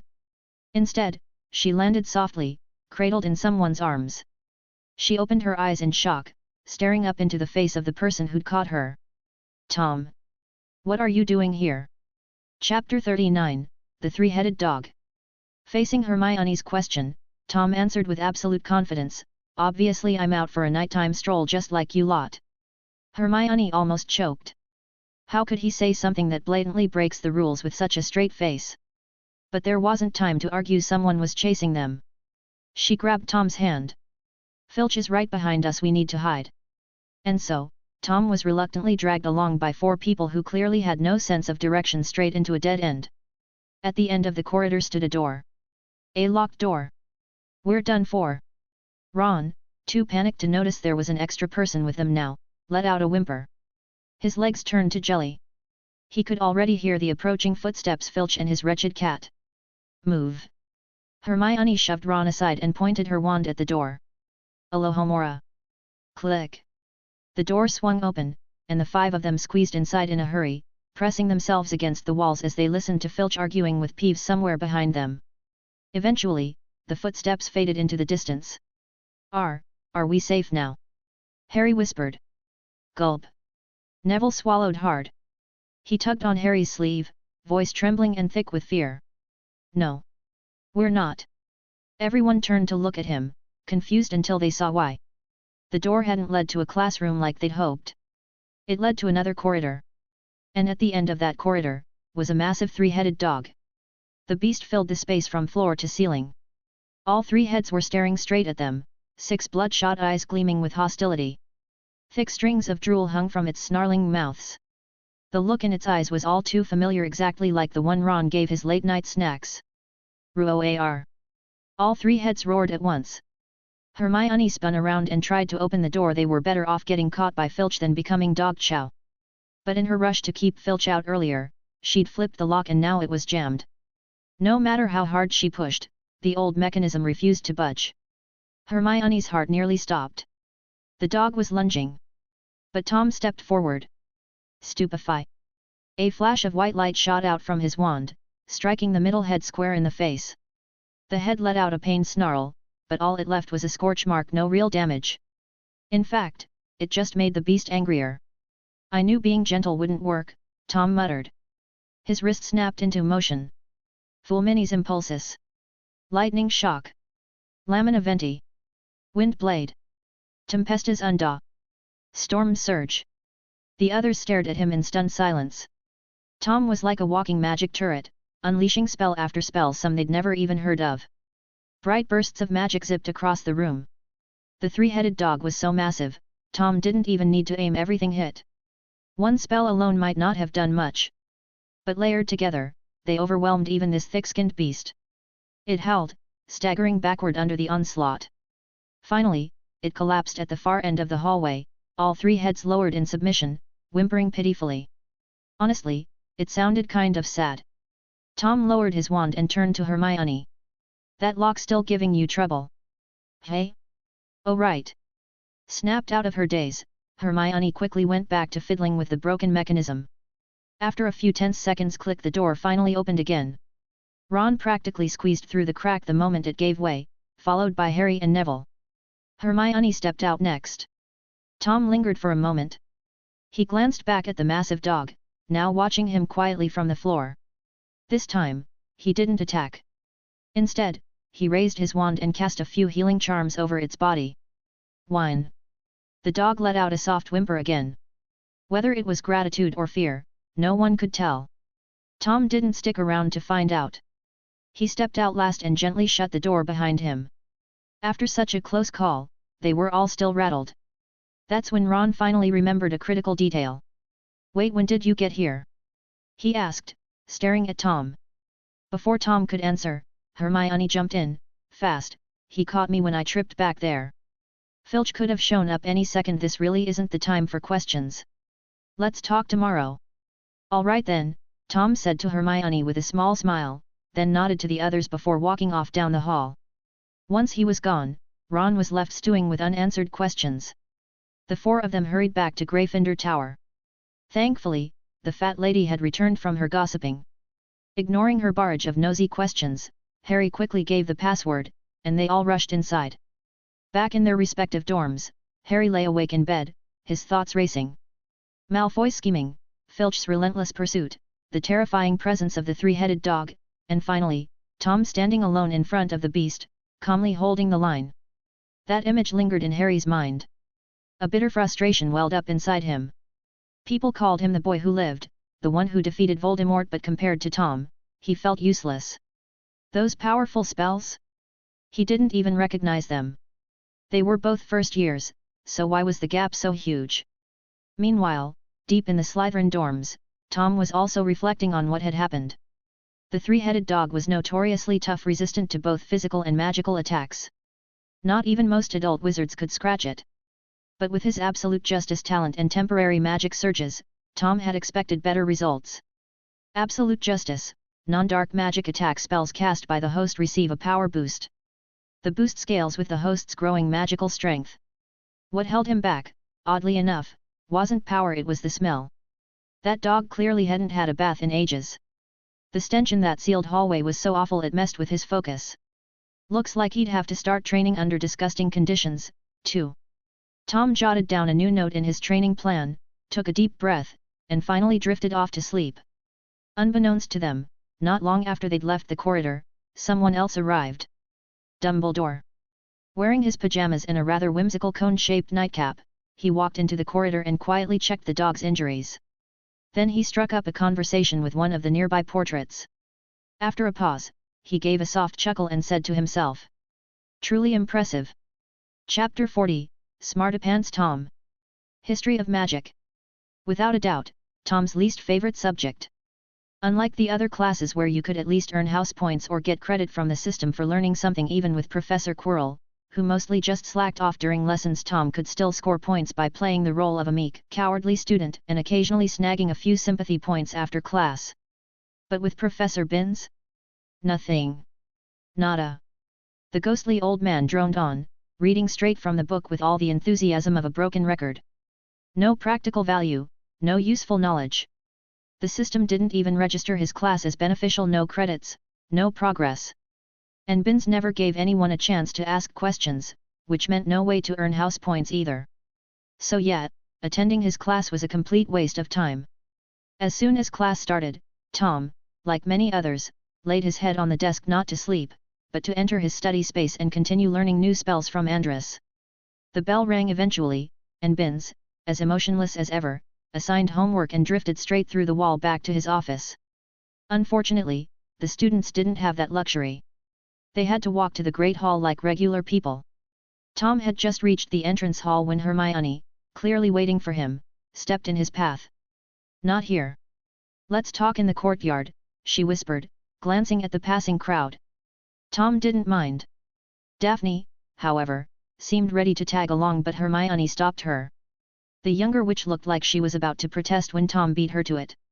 Daphne, I don't mind if you come, but we're going to be discussing some sensitive stuff involving other people. Could you wait for me in the Great Hall? Reluctantly, Daphne nodded, shot Hermione a glare, and walked off through the main doors. By the time Hermione and Tom arrived at the courtyard garden, Harry and Ron were already seated at a stone table with snacks spread out in front of them. As soon as everyone was settled, Harry spoke up. Riddle, I really owe you one for last night. I didn't know how to thank you, so I brought snacks. You're surprisingly polite, Tom said, grabbing a chocolate frog without hesitation and biting off its head. The poor frog's limbs flailed helplessly. But hey, I was just trying to keep myself safe. Not like I was gonna sit there and let it bite me. Harry chuckled awkwardly. Still, if you hadn't been there, things could have gone south fast. No need to make a big deal out of it. Let's just move on, Tom said with a shrug, and Harry nodded in agreement. The moment Tom finished the frog, Ron blurted out, So what were you doing sneaking around last night? Reading, Tom replied like it was the most normal thing in the world. Needed to check something, but the books I had weren't enough. Figured the library might help. Is that a problem? Harry and Ron exchanged baffled looks. To them, sneaking out at night just to look up a book was completely insane. Suckers. The truth? Tom had been stalking them on purpose just to piggyback off their little misadventure and get to the forbidden corridor on the 3rd floor without suspicion. He'd bet a galleon there were Dumbledore's traps on that door. If he'd gone alone, he'd probably be flagged instantly. But if Harry accidentally stumbled upon it, the risk was way lower. And the night had gone better than expected. He got to test a spell on a live target and earned 20 achievement points. So, what about you guys? Tom asked, feigning ignorance. What were you doing out there? While Harry and Ron were still unsure if they should bring up the duel with Malfoy, Hermione spilled everything. Wow, that's just low, Tom said after hearing the whole story. That one comment broke the ice. Harry and Ron instantly warmed up to him, bonding over a shared hatred. You should have seen Malfoy's face this morning when we showed up perfectly fine. I swear, you could have fit 2.5 eggs in that mouth. I swear, one day I'm gonna pound him into the floor, Ron growled. Violence is against school rules, Tom pointed out casually. Oh come on, now you're just siding with Slytherin, Ron grumbled. Before Tom could respond, Hermione jumped in for him. Weasley, if Tom was really on Malfoy's side, he would have just left you two locked in there last night. She had zero patience for Ron's hot-headed attitude. Being impulsive was one thing, but charging into situations without a plan and no skills to back it up? That just made trouble for everyone. Ron turned away with a scowl and stayed quiet. Things got a bit awkward for a moment. I am loyal to my house, Tom said, opening a bag of Bertie Bott's every flavor beans. He popped one into his mouth. Celery. Not the worst. But I hate sneaky tricks. I'm all about actions, not names. And what Malfoy pulled? That was scummy. If you want to get back at him, I'm all in. I'll even help you come up with a plan. But hitting him? That's the dumbest move you could make. You won't feel satisfied. Snape will. He'll finally have a reason to come down on you, Potter. Harry's expression darkened instantly. The Dursleys weren't even at the top of his hate list anymore. Number 1? Snape. Number 2? Malfoy. Number 3? Dudley. So what do you think I should do? Harry asked warily, still not fully trusting him. Tom smirked. Easy. Spread the story. What, are you nuts? Ron looked like he was about to explode. If that gets out, we're dead. McGonagall will skin us alive. Don't be ridiculous. Hermione snapped. Professor McGonagall would never do that. Harry still eyed Tom suspiciously. You're not just trying to get us in trouble, are you? How could you say that? Tom gasped dramatically, clutching his chest like he'd been mortally wounded. I just hate Malfoy as much as you do. You think it's easy for a Muggle-born orphan in Slytherin? Those purebloods, sigh. That hit home. Harry and Ron suddenly remembered Tom might be a Slytherin, but he was also a Muggle-born orphan. That combo alone made his life hell in their eyes. Their expressions softened, but they still had doubts about his idea. Tom didn't push. Instead, he turned to Ron with a friendly, persuasive tone. Weasley, let's think this through. Imagine this situation, you challenge another pureblood family to a duel, using the proud name of the Weasley family. But when the duel time comes, you chicken out and don't show. Now imagine your parents find out. How do you think they'd react? Thanks for listening.